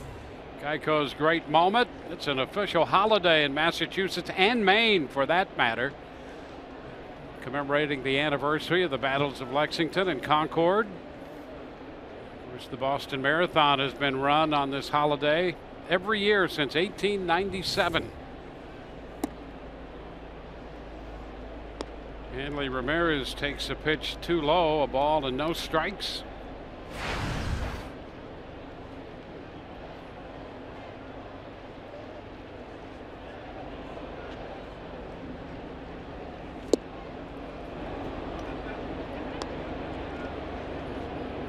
One.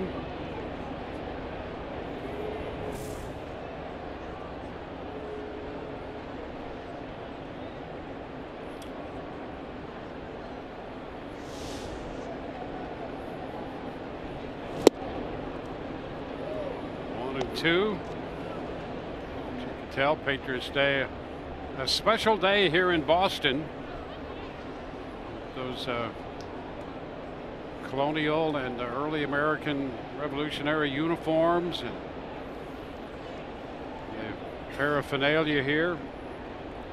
Red Sox have been home every day on Patriots Day since 1959. It goes back.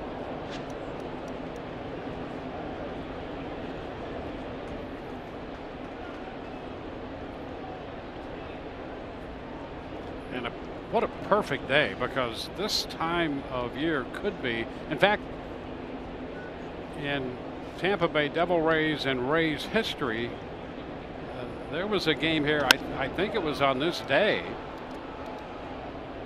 Ground ball, and Morrison takes care of that for the first out, when the temperature was something like 33 degrees. Oh. And it's absolutely gorgeous today. This whole trip, you're talking about first road trip of the year, New York, Boston, and the weather that we got, culminating in the last couple of days here in Boston, has been just stellar. Yeah, and I don't want to jinx it, but you know, when you look at the Rays schedule, we may be very fortunate in terms of weather this year, at least as far as the cold goes. Bogarts takes it down because we've gotten the New York-Boston series out of the way. Yep. Go home to play the Tigers and the Astros, then go to Baltimore and Toronto. The weather's bad in Toronto, you close the roof. Right. Baltimore, that last week in April, you could have some great weather there. Monday, Tuesday, Wednesday in Baltimore. I'm saying at least 2 rain delays. 2 different days. Bogarts takes the strike. 1-1. Well, I'll cheer you up if that happens. 3 night games there. But you could have great weather there. It's true. You know, which would be nice. Yeah. You don't have to take the top coat or the raincoat or, you know, any of that other stuff to stay warm. That's the toughest part of early season travel. Yep. Coming out of Florida is packing for all potential, you know, weather that you're going to run into. And all of a sudden you pack up your bags. It looks like you're moving north. Back to the hill. Snell's got this one, and the toss to first, 2 outs. Rays come back to Boston in the middle of May. That second weekend in May. Friday, Saturday, Sunday, the 12th, 13th, and 14th. Ahead of going to Cleveland. And it's always beautiful in Cleveland in the middle of May. It certainly is. See, there you are. I don't think they've ever had a down May. Yeah. Great weather. Well, 2 gone here in the 5th inning. 98 pitches for Snell, and 42 of those came in the 2nd inning.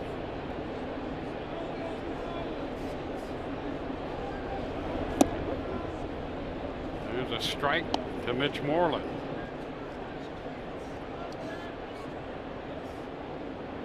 Moreland is struck out and grounded out.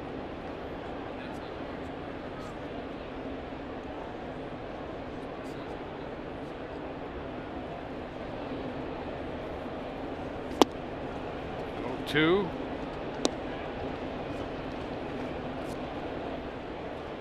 Snell gave up an earned run in the first, 3 unearned runs in the 2nd inning.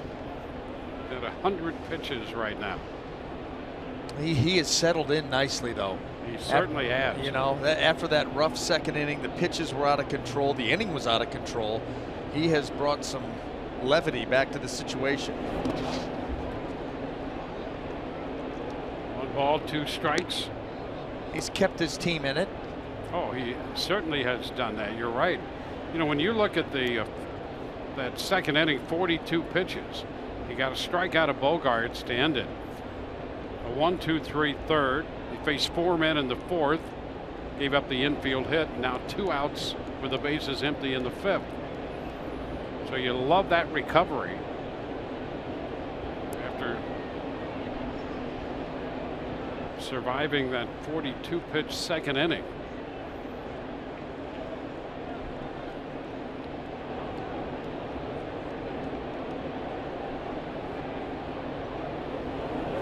And he strikes out Moreland, a 1-2-3 fifth. So nice going by Blake Snell.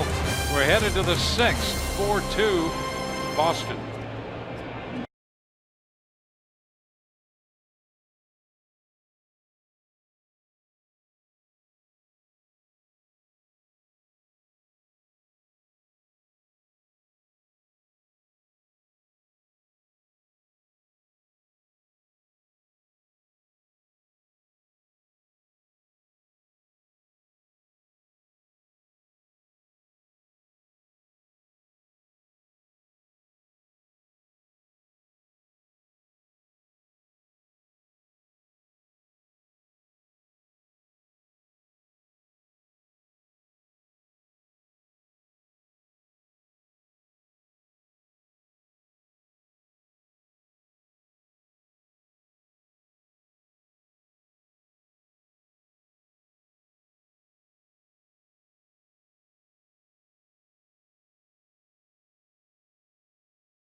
Fox Sports Sun brought to you by your Southern Chevy dealers. By Publix, where shopping is a pleasure. And by Geico. 15 minutes could save you 15% or more on car insurance. Welcome back to Boston. Ball game moves on to the 6th. It has been 4-2 since the 2nd. And Steven Souza Jr. will open the 6th, followed by Logan Morrison and Ricky Weeks Jr.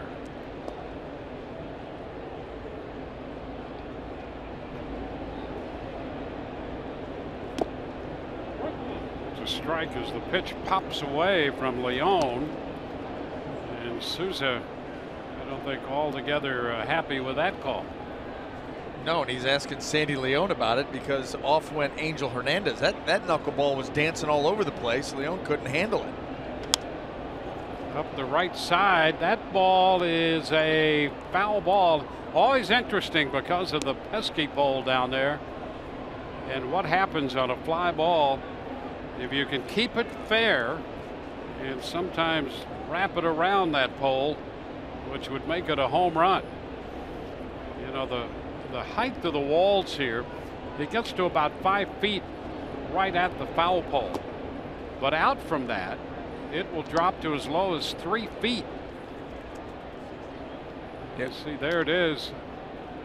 Right there's where it starts to go down as you move out further into right field. Look at it angling down.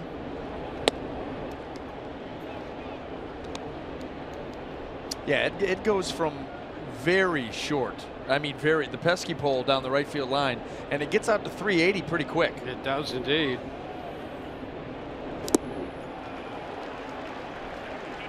And Souza Jr. out on strikes. As this game has moved along, Stephen Wright has gotten better and better with the knuckleball. Not only the movement on it, but now he's changing speeds with it. Slows it down there, but look at the movement. When you get a hitter like that lunging, that's that late knuckling action.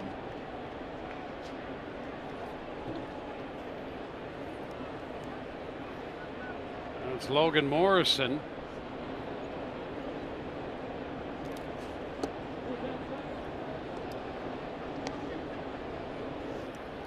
One ball, no strikes.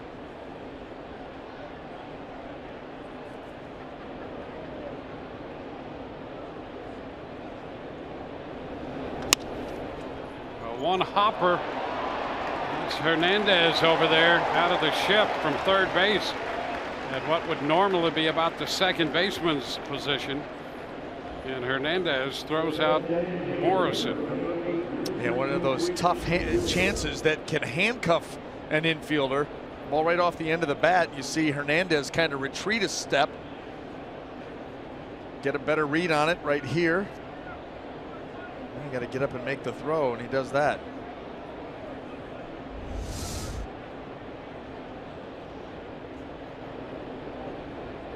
Now it's Ricky Weeks Jr.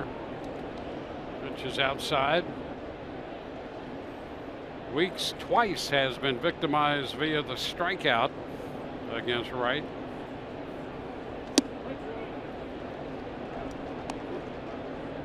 That accounts for half of his strikeouts. 4 on the afternoon for Wright.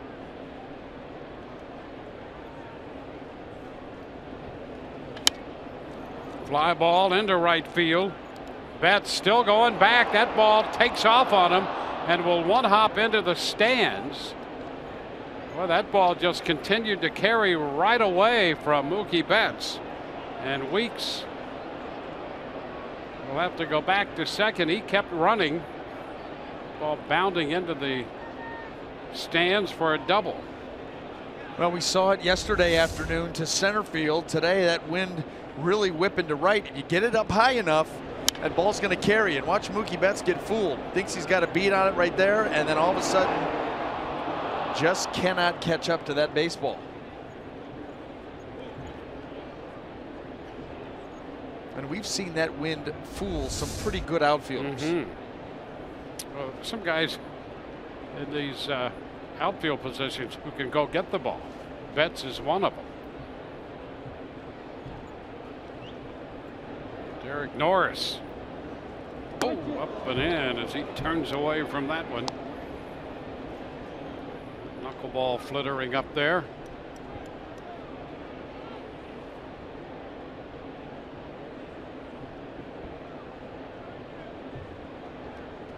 Want to know the count?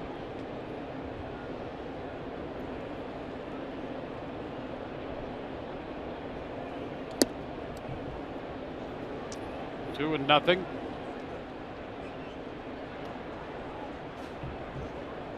Wright had a little issue in the first inning, but has been very good with the knuckleball since. Robbie Rouse Jr. loosening in the bullpen. And now Wright will get a visit. And the Rays will be hosting a ceremony honoring the legacy of Jackie Robinson by celebrating his life, values, and accomplishments Friday, April 21st. The Rays have a deal for you to join in the celebration. You can get 2 lower box seats for just $42. Be a part of the action. Call 888-FAN-RAYS or visit RaysBaseball.com. Rays up.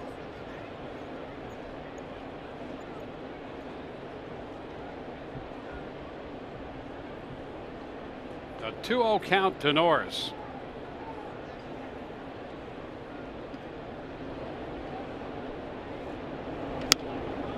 The soft liner to short, grabbed by Bogarts. We're going to head into the bottom of inning 6. Rays trail 4-2.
for Blake Snell. I'm going to start right here with the ground ball. Looks like the inning's going to be over right here, and all of a sudden, not so much. Blake Snell has to turn around, head back out there, try to get some outs, and Boston would not make it easy on him. And Andrew Benintendi with a base hit, Mookie Betts with a base hit into left field. 3 runs would score that inning, all unearned, but I'll tell you, Blake Snell got the big strikeout there from Bogarts, and then he really settled down. Good fastball to Marco Hernandez, a slider there to Mitch Moreland. Did a really nice job. You saw how strong he finished the game. It was a nice bounce back for Blake Snell to keep his team in it, and he will now give way to the Rays righty coming out of the bullpen. One of the Rays righties coming out of the bullpen, Tommy Hunter. Well, 4-7-1 for Boston, 2-8-1 for the Rays. Rays with their 2 runs in the first, and Boston a run in the first, and then the long bottom of the second. 3 unearned runs. We go to the bottom of the 6th. Chris Young leads off against Tommy Hunter. And a line drive out of the reach of Beckham and into left. Young jumps on a mid-90s fastball and lines a single into left. Yeah, and he got on top of that. That ball had some elevation to it. The kind of the fastball you see popped up quite a bit. And watch right here, Chris Young gets on top of it. See how he kept that swing level. Gets it out to left field for a hit.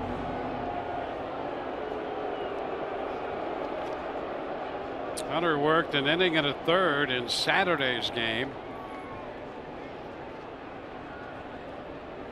Sandy Leon.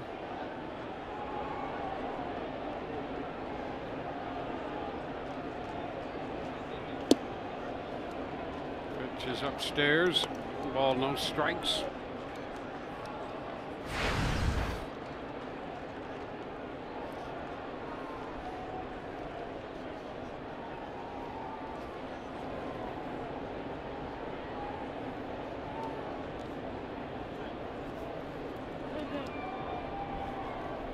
Snell worked 5, 4 runs, 1 earned, 102 pitches, and a great recovery after a 42 pitch second inning. Leon a little close to him right there, spins him out. 2-0. See a cutter here by Tommy Hunter, yanks that pitch in just above the belt, in off the plate.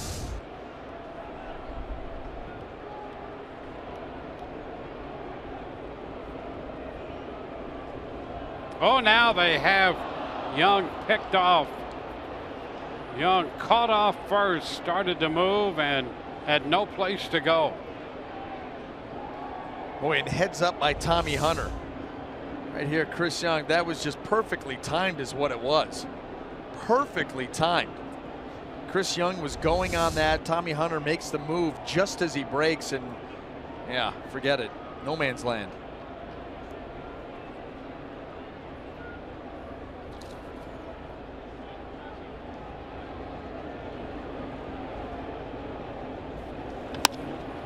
Now the pitch is lifted into left. It's caught by Dickerson out there.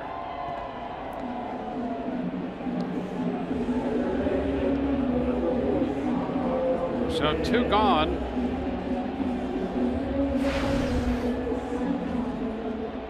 Base is empty. You know, Young caught off first. Technically, that's a caught stealing because he made a move towards second base. So technically speaking, that is a caught stealing.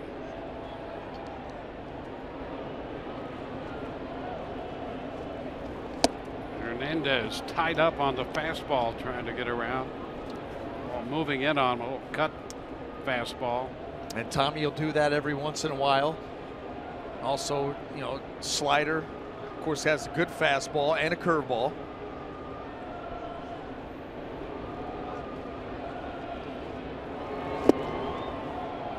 Two.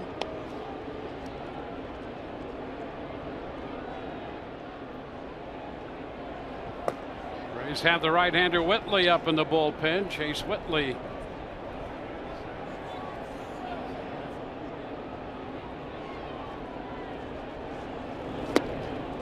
a cut and a miss. That takes care of Hernandez and the Red Sox. We go to the 7th, 4-2 Boston.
Into the 7th inning.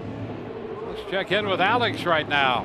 Dwayne, it's a warm and sunny day here at Fenway Park, but no problem because check these out, Rays shades. Kids 14 and under will get a pair of sunglasses if you come out to the Tropicana field on Sunday, April 23rd. They are presented by Morgan Auto Group, and make sure to visit raysbaseball.com for more information. I'll tell you, Mom and Dad might find those useful as well. That's a good-looking pair of sunglasses there. It is. Anything with the, I love the baby blue. Mm-hmm. Could match ties. Yeah. You know what? Maybe we'll have a sweet little open for that day. Yeah. Interactive. Seems like a good idea. It seems like a great idea. Tim Beckham leading off the 7th inning. Looking for his first hit, victimized on a good play by Bogarts in the 4th inning. There's a liner into left and a base hit for Beckham. So the Rays put the leadoff man on, and they will get the potential tying run to the plate. And out of the dugout comes John Farrell. That's going to be it for the knuckleballer. Pitching change coming for Boston.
Baseball on Fox Sports Sun is brought to you by your Gulf Coast Honda dealers. by True Green, live life outside. And by Pinch a Penny, the perfect people for a perfect pool. Pitching change for the Red Sox here. Rays and the Red Sox wrapping up the series in Boston at Fenway Park. 98 pitches for the right-hander Stephen Wright. He leaves with a man aboard and a 4-2 lead and gives way to the left-hander Robbie Ross Jr. out of Lexington, Kentucky. Monster truck into the game. Face the left-handed hitting Corey Dickerson. Well, and the thing is too is John Farrell's got 3 different guys that he could go to. You got the back-to-back lefties, Dickerson, Kiermaier. Neither one of them are going to come out of the game.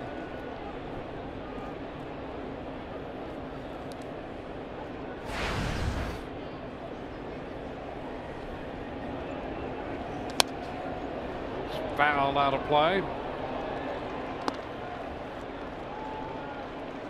1-1. Saw John Farrell there make that move. He has now picked up between Toronto and Boston 500 wins as a manager in the major leagues, hiding behind his pitching coach right now.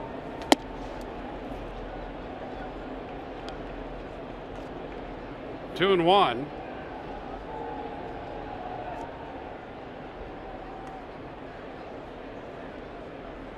More action in the bullpen. The right-hander Taylor.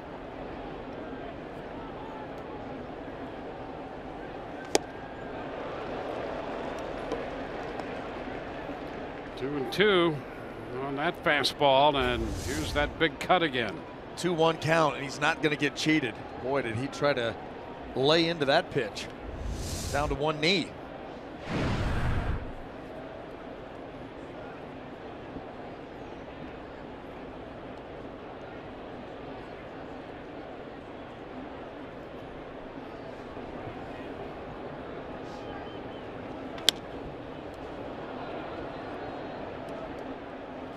Count still 2-2.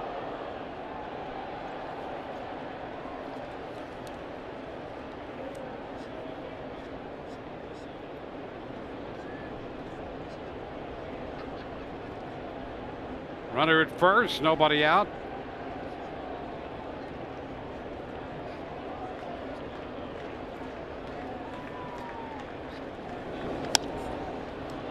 Popped up, shallow left.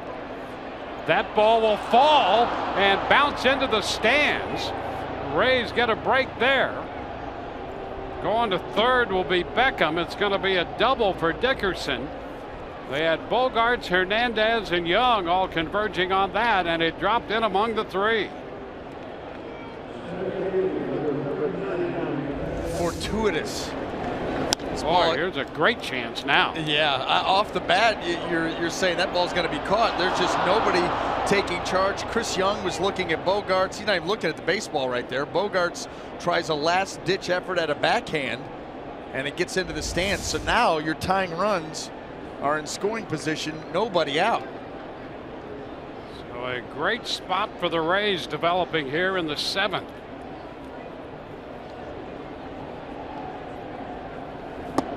Kiermaier takes the pitch low. Well, this is the opportunity the Rays have been looking for.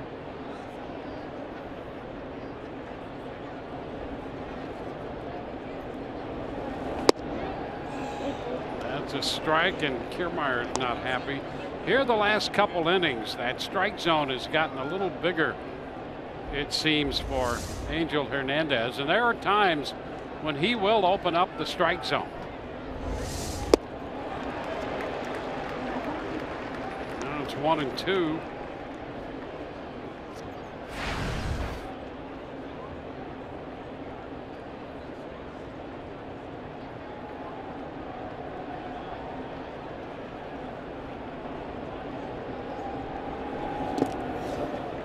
Two blocked by Leon.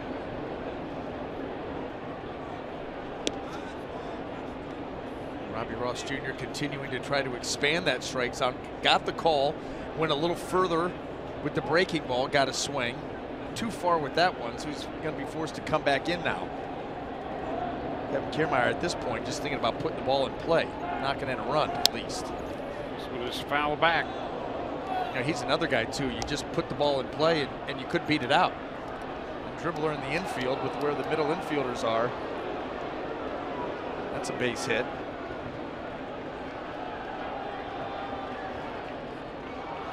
Beckham single. Dickerson dropped the double up the left field line. And Kiermaier is out on strikes.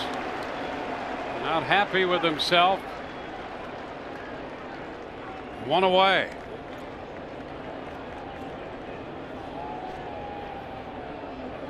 Big out for Ross Jr.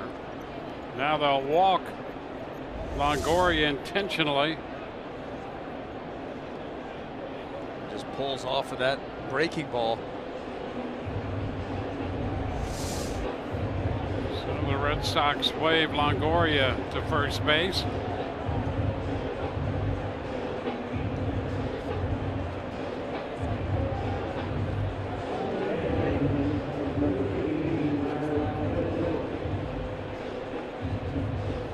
Bases loaded with one out. Brad Miller will be the hitter against the left-hander Ross.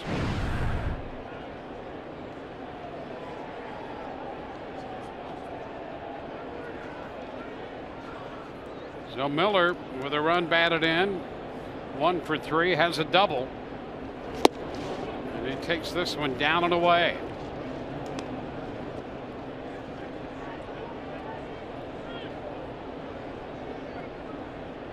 So Miller with a chance to redeem himself here against the tough lefty. 2-0. He's putting himself in better position. 2-0. Robbie Ross Jr. bases loaded, nowhere to put him. Got to force him into the zone. That's a strike. 2-1.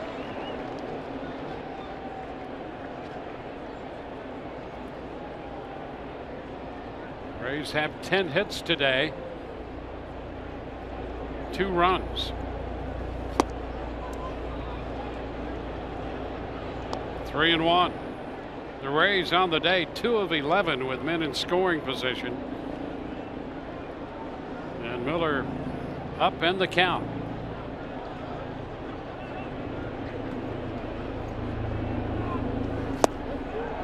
Count's going to be full.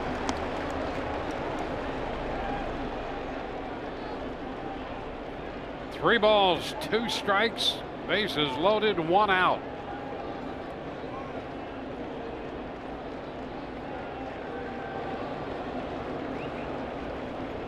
Now time requested. Leone heads to the mound. Stephen Wright worked 6 innings plus. Now it's Robbie Ross Jr.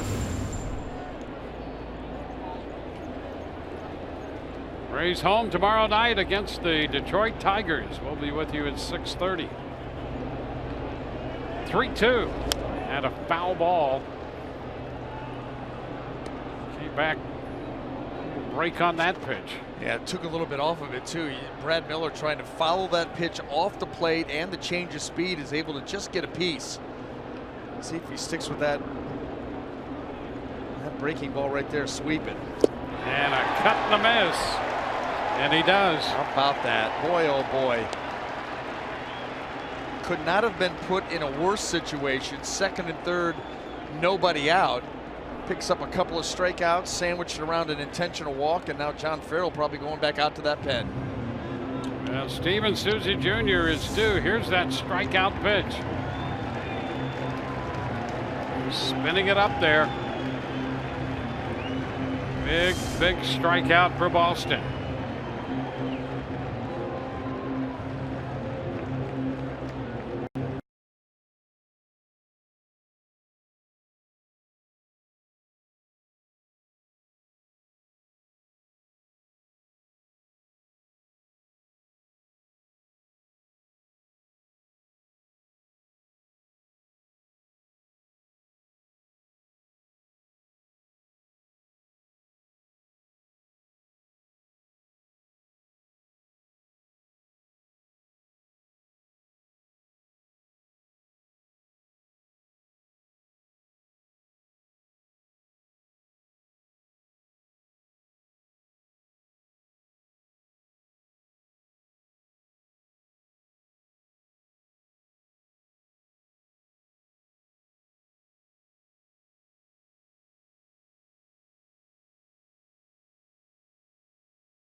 Rays baseball presented by Echo Outdoor Power Equipment.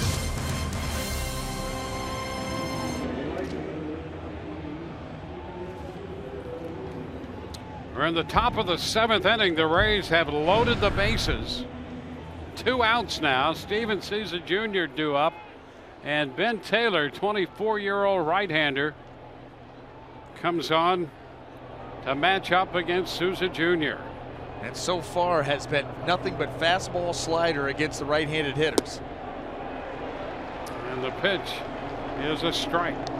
Just over 5 innings of major league duty put in by Ben Taylor, and he is brought into a very tough situation here. Does have a couple of outs, but bases loaded, power at the plate.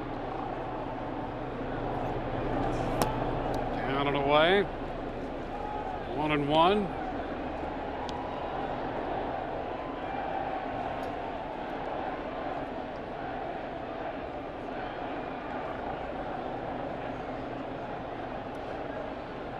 Taylor making a big jump from last year. And he misses wide right there. 2-1. He split the year between high A and double A last year.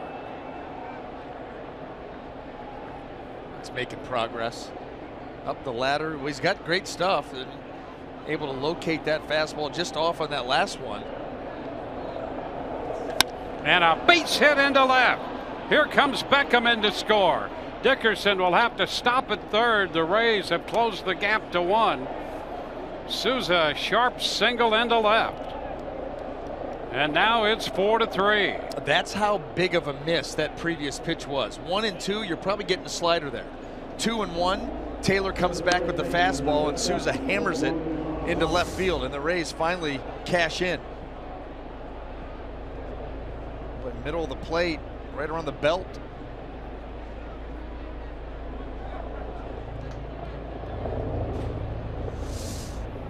Now the bases remain loaded. The matchup is Logan Morrison against Taylor.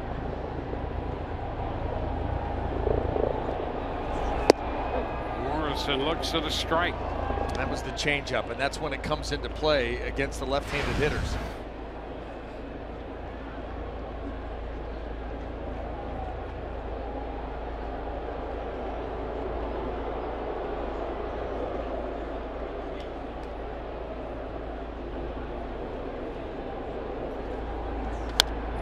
Foul back.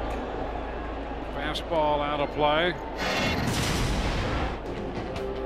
The bases loaded for Morrison. He connected Friday with the bases loaded en route to a 10-5 win for the Rays, his first career grand slam. Bases loaded in the 7th of this game, and he is down 0-2.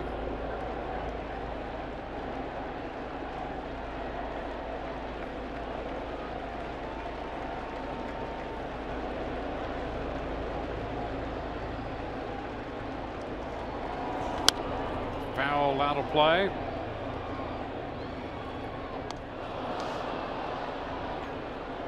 Well, Beckham started this inning with a base hit off Wright. He has scored, completing the book on Stephen Wright's 6+ innings, 3 runs, 9 hits. Rays have 11 hits on the day. They've out-hit Boston 11-8, but they trail 4-3.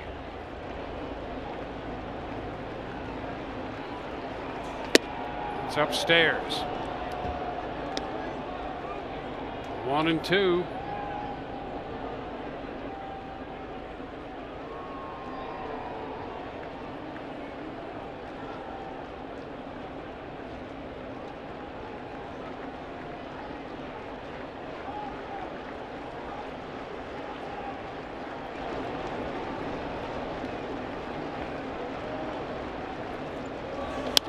Another foul ball back and out of play.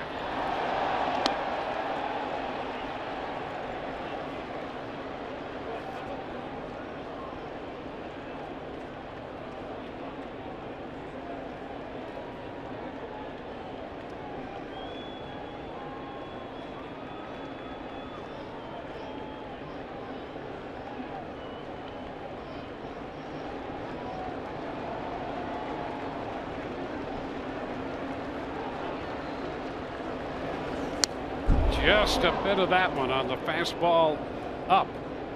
Yeah, look at the breakout of the pitches on Fox Tracks. Everything up here, trying to get it up and over the swing of Logan Morrison, and so far he's not been able to do that.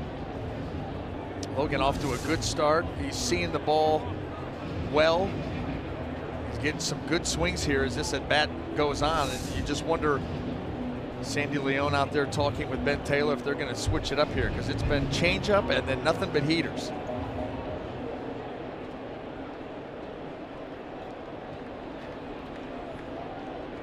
A one-run ball game now in the 7th.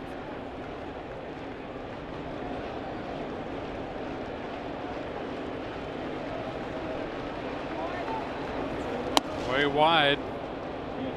2-2, and he tried to change it up there, but missed well off the plate. He tried to overthrow that pitch.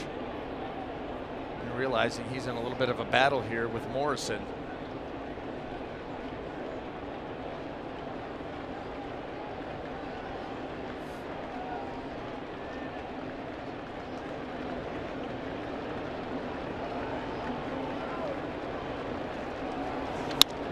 This one's skied to the right side. Pedroia going out, coming in. Betts makes the catch in shallow right. The Rays leave them loaded. They score 1 to trim the deficit to 1.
Back at Fenway Park, where the Rays and the Red Sox are wrapping up their 4-game series on this Patriots Day.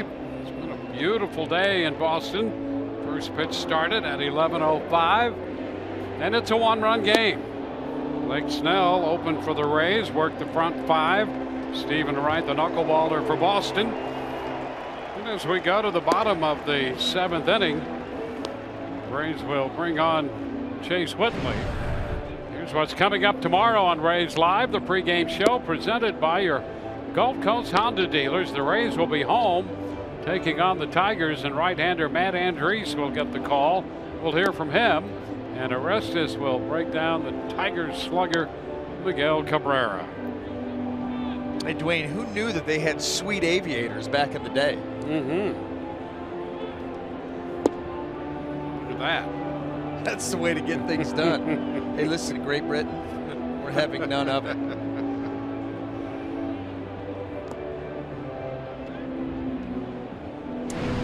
Whitley, the new pitcher, Snell for 5 and Hunter for 1.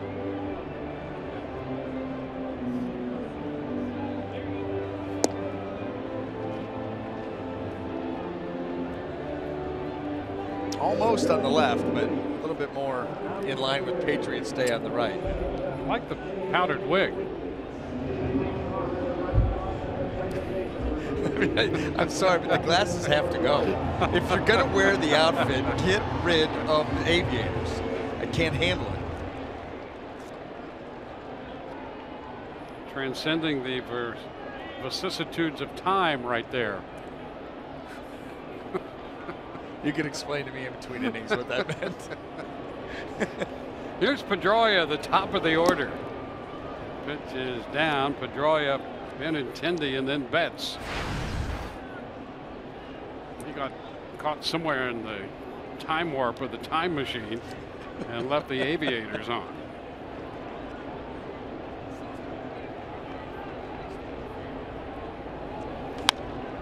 High pop up.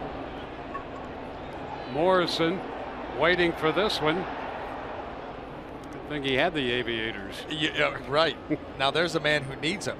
This is not easy. These pop-ups between the ball game yesterday afternoon and then here today, you get it up above the stadium here and it's yeah, it's moving.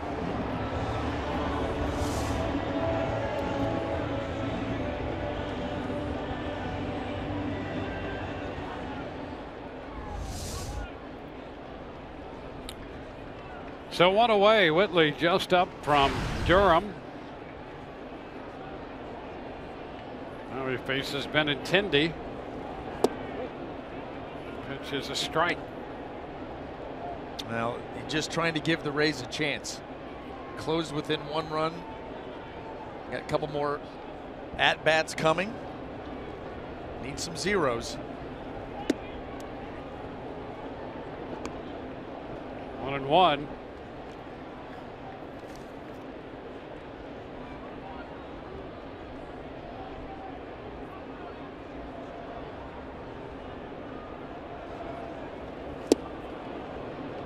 And 2. And I'm out in front.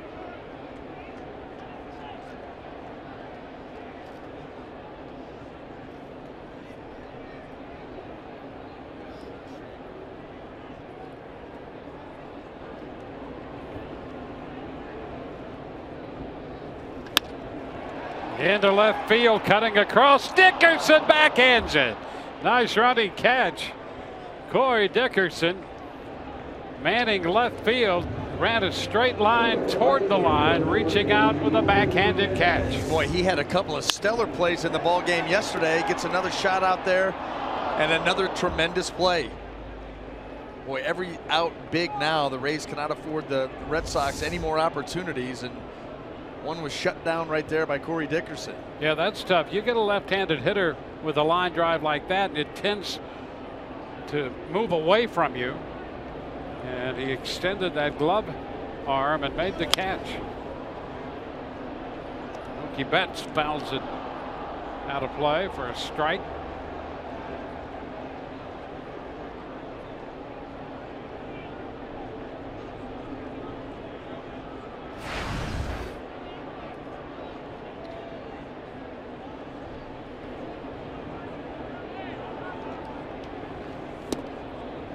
One and one. Bottom half of inning 7, the Rays have closed the gap to 1. They left the bases loaded in the top of the inning, but did get that 1 run. 3 for 14 today, the Rays with men in scoring position. 2 outs, bases empty for Boston. 2-1 the count to Mookie Betts.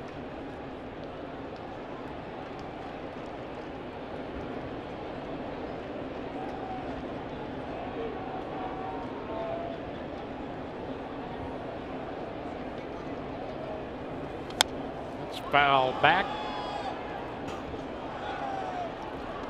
2-2.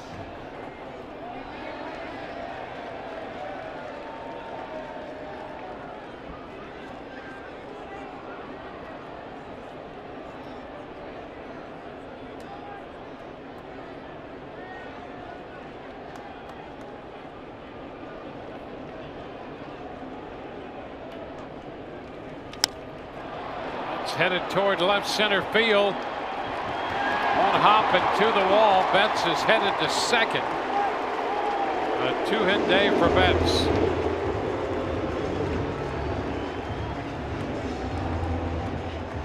Betts recognized that pitch right out of the hand of Chase Whitley. It was a changeup, and he was not fooled at all. Stayed back nicely. There's the pitch. Stays up in the zone, and he is right on it. Not at all fooled.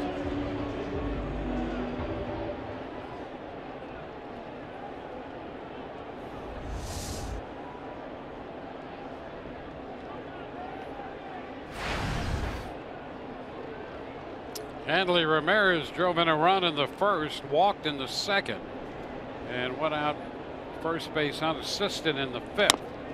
It's a chopper. Miller gloves and makes the throw to first to retire Boston in the seventh. They do not score. On to the eighth, 4-3 Boston.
All right, thank you, fellas.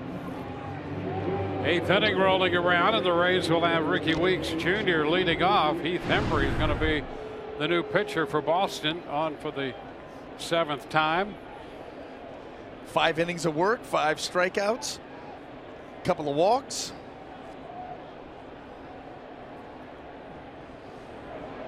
I'll tell you, between Heath Hembree and Robbie Ross Jr., they're making a run with that hair. Show hair. Ricky Weeks Jr. against Hembree. Fastball right there on the corner. You know, and with Robbie Ross Jr., it's monster truck, and I think Heath Hembree's more the lines of the Cadillac Eldorado with shag carpet. Dice in the mirror. Yeah. I think you're right on.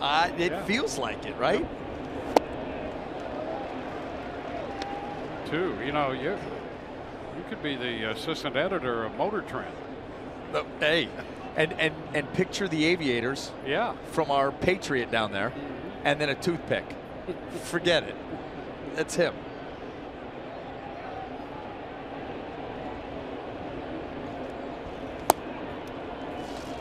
One ball, 2 strikes.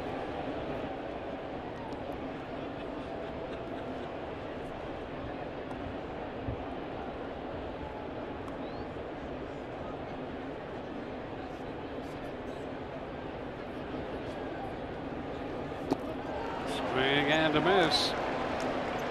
Weeks out on strikes, gives him 1 for 4. Derek Norris on his way to the plate. Every weekday morning, Skip Bayless and Shannon Sharp head to head on the day's hottest sports topics. Undisputed with Skip and Shannon. Weekdays from 9:30 a.m. to noon Eastern, only on FS1.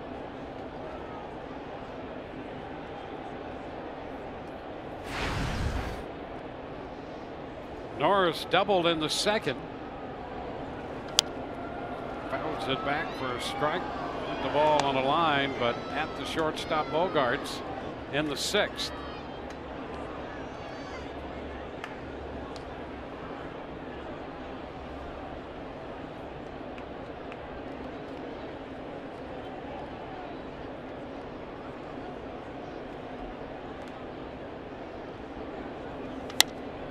Undo this one, skies it to center.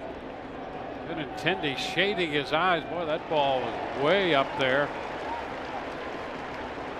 2 gone. Today's Coors Banquet Timeless Moment. We'll take you back to Patriots Day in 2012. James Shields tossing 8 and a third scoreless inning, striking out 5 and handing it off to Fernando Rodney, who closed it out as the Rays shut out the Red Sox 1-0.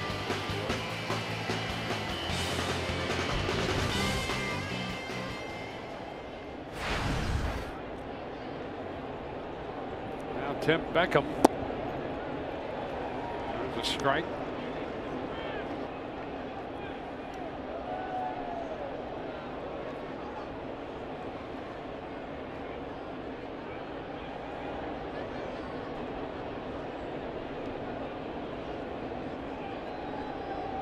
Beckham opened the 7th with a single and scored when the Rays closed the gap to 1.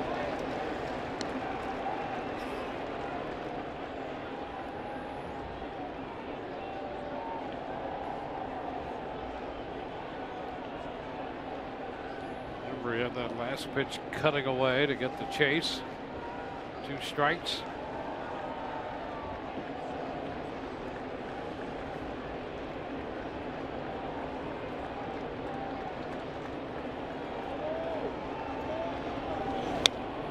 Foul ball, stays alive. Top half of the 8th.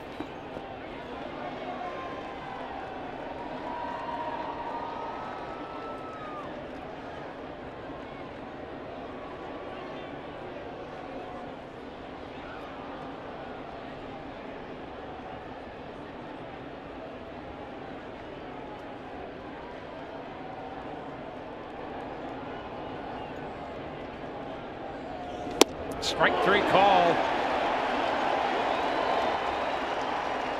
Beckham thought it was wide. We go to the bottom of the 8th. 4-3 Boston.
Well, the big story, the Rays saw the Red Sox score 3 unearned runs in the second inning. The gates opened there. When Brad Miller dropped that ball, that would have been the 3rd out.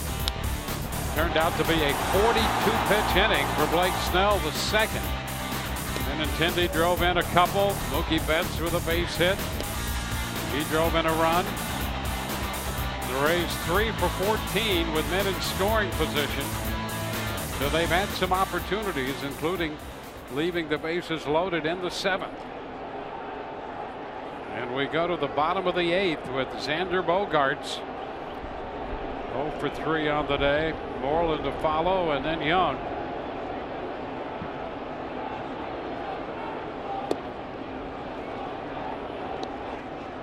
Ball, no strikes.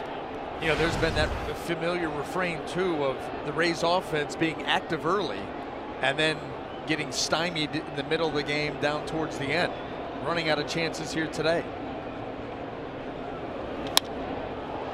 Fly ball lifted to center. Kiermaier to his left a bit. The wind carries that over there. Bogaerts is the first out in the 8th for Boston. Rays in the 9th will have the top of the order due, so it's important to keep the Red Sox right where they are, and that's another reason Kimbrel up in the bullpen. Never easy against him. Now the Rays have seen an awful lot of them the last couple of days. I hope that maybe the workload not quite as sharp. Combo that with the top of the order. Still got a chance. 1-0 the count on Mitch Moreland, who twice has struck out. Rays retired him on the shift in the 3rd.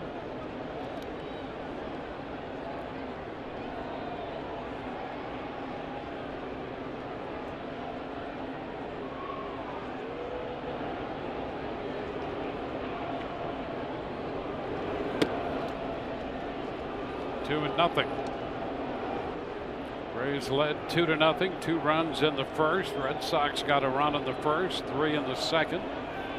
Rays got a run in the 7th, but left them loaded. They've stranded 9. Boston has left 6.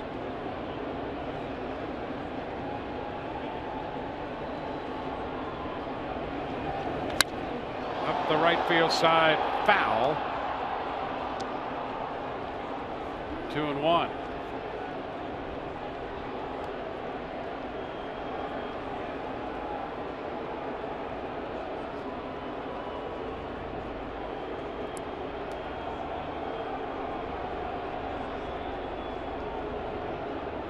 Boston Athletic Association putting on the Boston Marathon.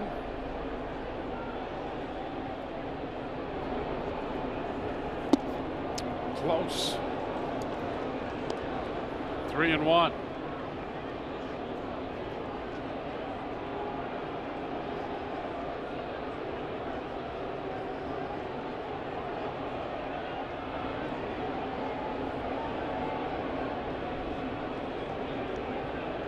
Whitley has followed Snell and Hunter. Picks up a strike, and the count is 3-2.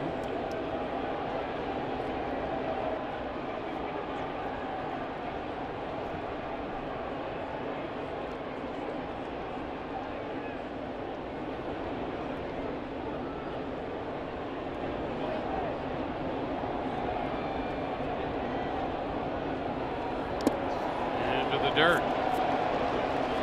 Moreland draws the walk.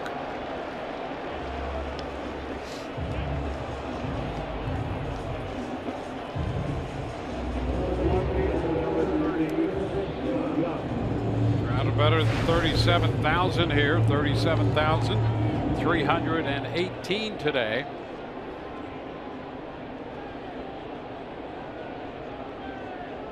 One on, one out in the 8th. Chris Young stepping in. Another right-handed shift, and that gives even more room on the right side, considering Logan Morrison is now holding on Mitch Moreland. Really have no defense over there whatsoever. ball back.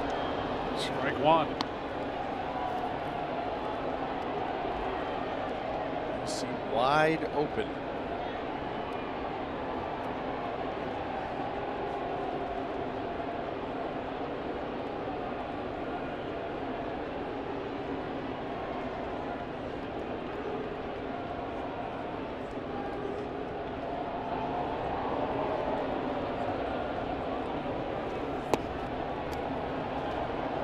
A ball and a strike.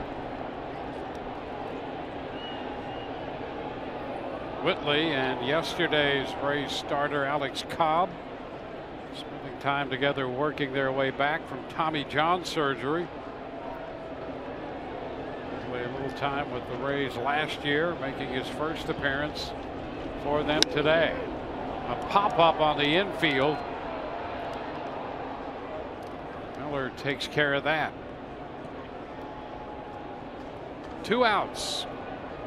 Orioles still at first.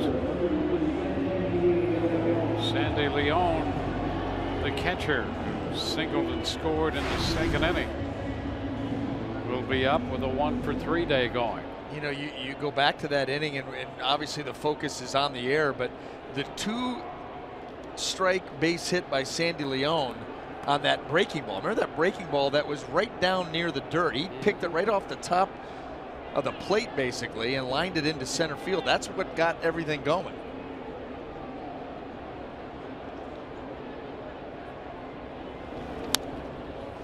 Takes a big rip and fouls the fastball back.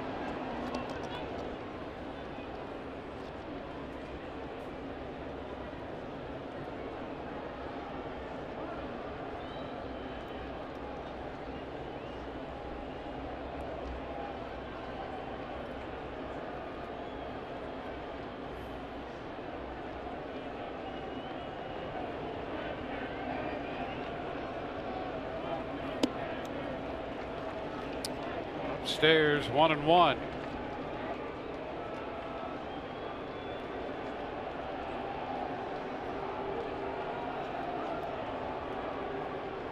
Rays trying to earn a split in this 4-game series, down by a run.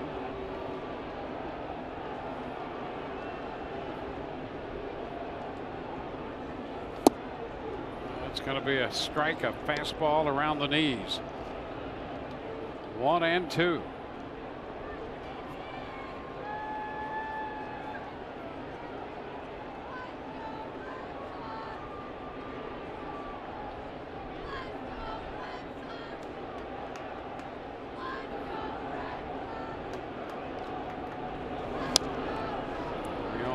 Fouls the fastball.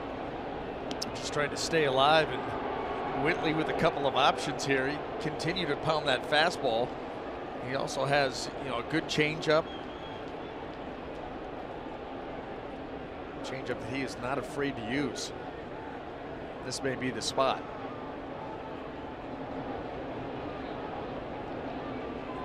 Looks like it.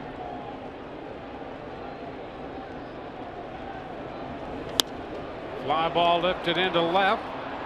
Dickerson makes the catch. We're going to go into the 9th inning. The Rays need a run to keep it going. Top of the order, Corey Dickerson will lead it off, to be followed by Kevin Kiermaier and Evan Longoria.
Final shot, down by a run. They'll have the top of the order to go up against the Boston closer. The Rays saw Craig Kimbrel yesterday. They saw him Saturday.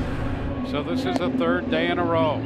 Yeah, and he's 5 out of 5 in saves, 9 strikeouts in 6 innings. Opponents average a 143, but you know that could be a key, Dwayne. Third day in a row, top of the Rays order. Margin for error is 1 run. He's been perfect in this building. Got to blow one at some point. Rays will try to make that today.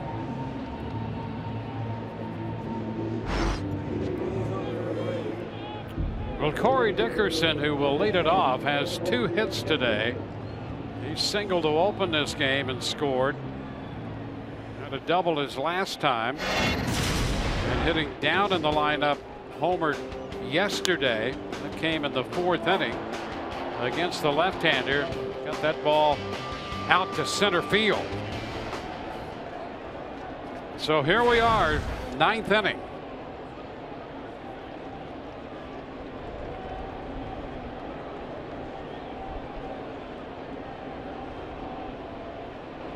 Pitcher number 5 for Boston, Kimbrel. The pitch, foul back. He comes in immediately in there at 98. Yeah, the adrenaline pumping, and he's understanding the guy at the plate has some power, tied for the team lead in home runs.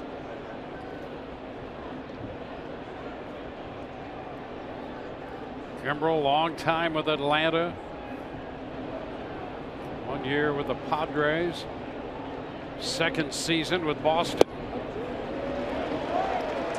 0-2. That's the pitch that's not fair. When it's located like that, you start to wonder what exactly are you going to be able to do with that. Maybe foul it off. That's about your best bet.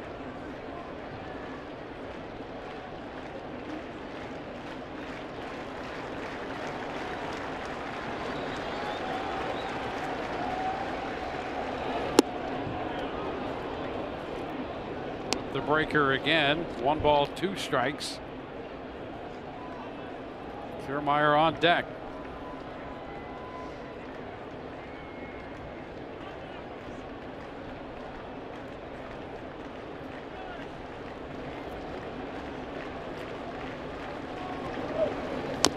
And a foul ball. A couple of times. Backswing got it as well. Foul twice.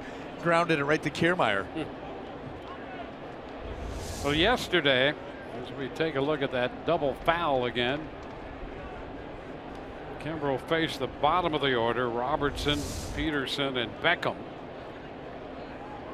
He faced Weeks, Peterson, and Morrison Saturday.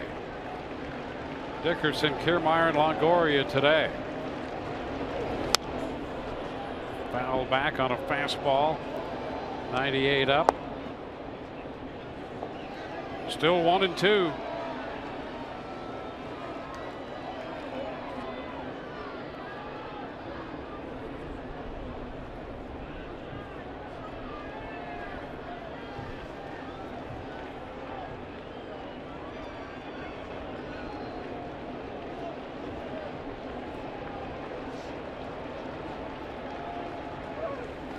And a cut and a miss.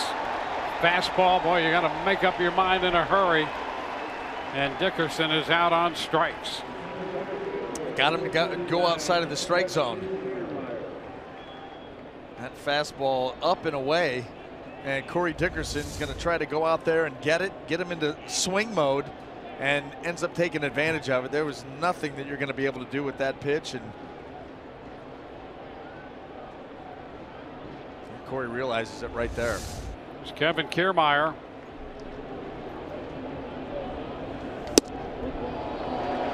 Strike. Wow, that's a tough pitch in that location. 97 on the corner.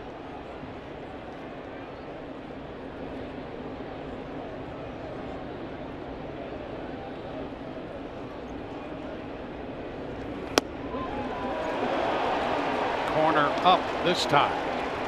Both pitches meant to be away. And Craig Kimbrell yanks them back across, and they're perfectly placed. 97, 99. Right here, you can see where Leone is set up. Wants that ball down and away. Still in the zone.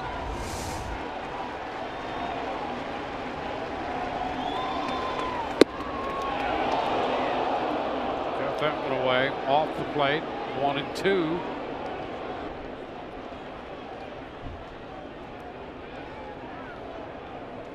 Longoria is on deck.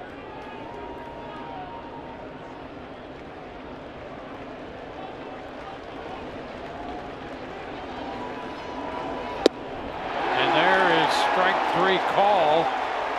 And Kiermaier not happy over that one. Well, the strike zone has gotten wide. Dwayne, you pointed that out earlier. And we continue to see that play out here as this game starts to wind down. And that was a breaking ball, started off the plate, looked like it ended off the plate. Yeah, about the 4th or 5th inning, it really started to get bigger, the zone.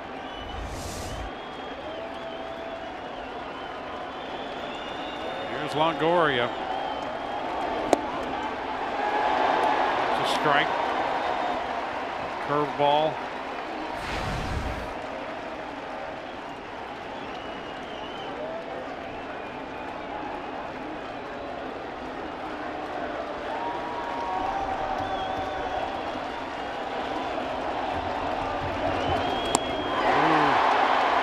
Breakaway out of the zone. And even harder.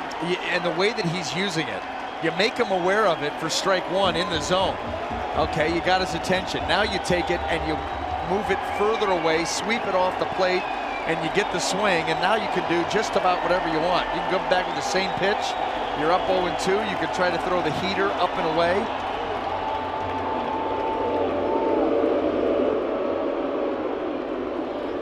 Call there with the bases empty and 2 outs, 2 strikes the count on Evan Longoria.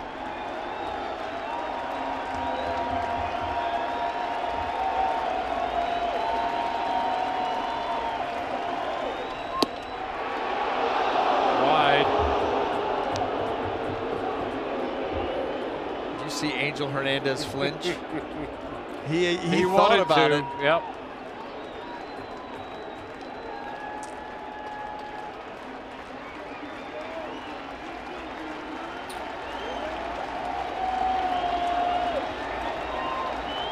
The 1-2. Up a little bit.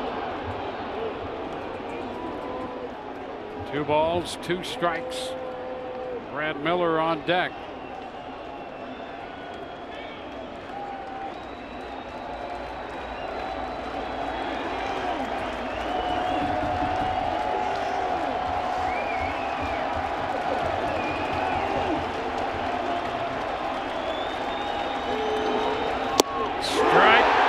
Call. Evan thought that pitch was wide. And this game is over. 3 up, 3 down go the Rays. Kimbrell strikes out the side. And it's a 4-3 final. Boston over the Rays. And Boston takes 3 of 4. And the Rays, who took an early lead, watch that one disappear. Here's another look at the final pitch of this game.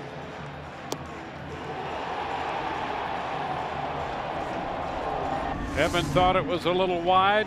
Hernandez called it a strike. So a 4-3 final. The Rays will head home, taking on the Tigers. For Brian Anderson and Alex Cordry, Dwayne Stats. Hope you've enjoyed the telecast and not the outcome. Rays Live, the postgame presented by WB Mason, is next.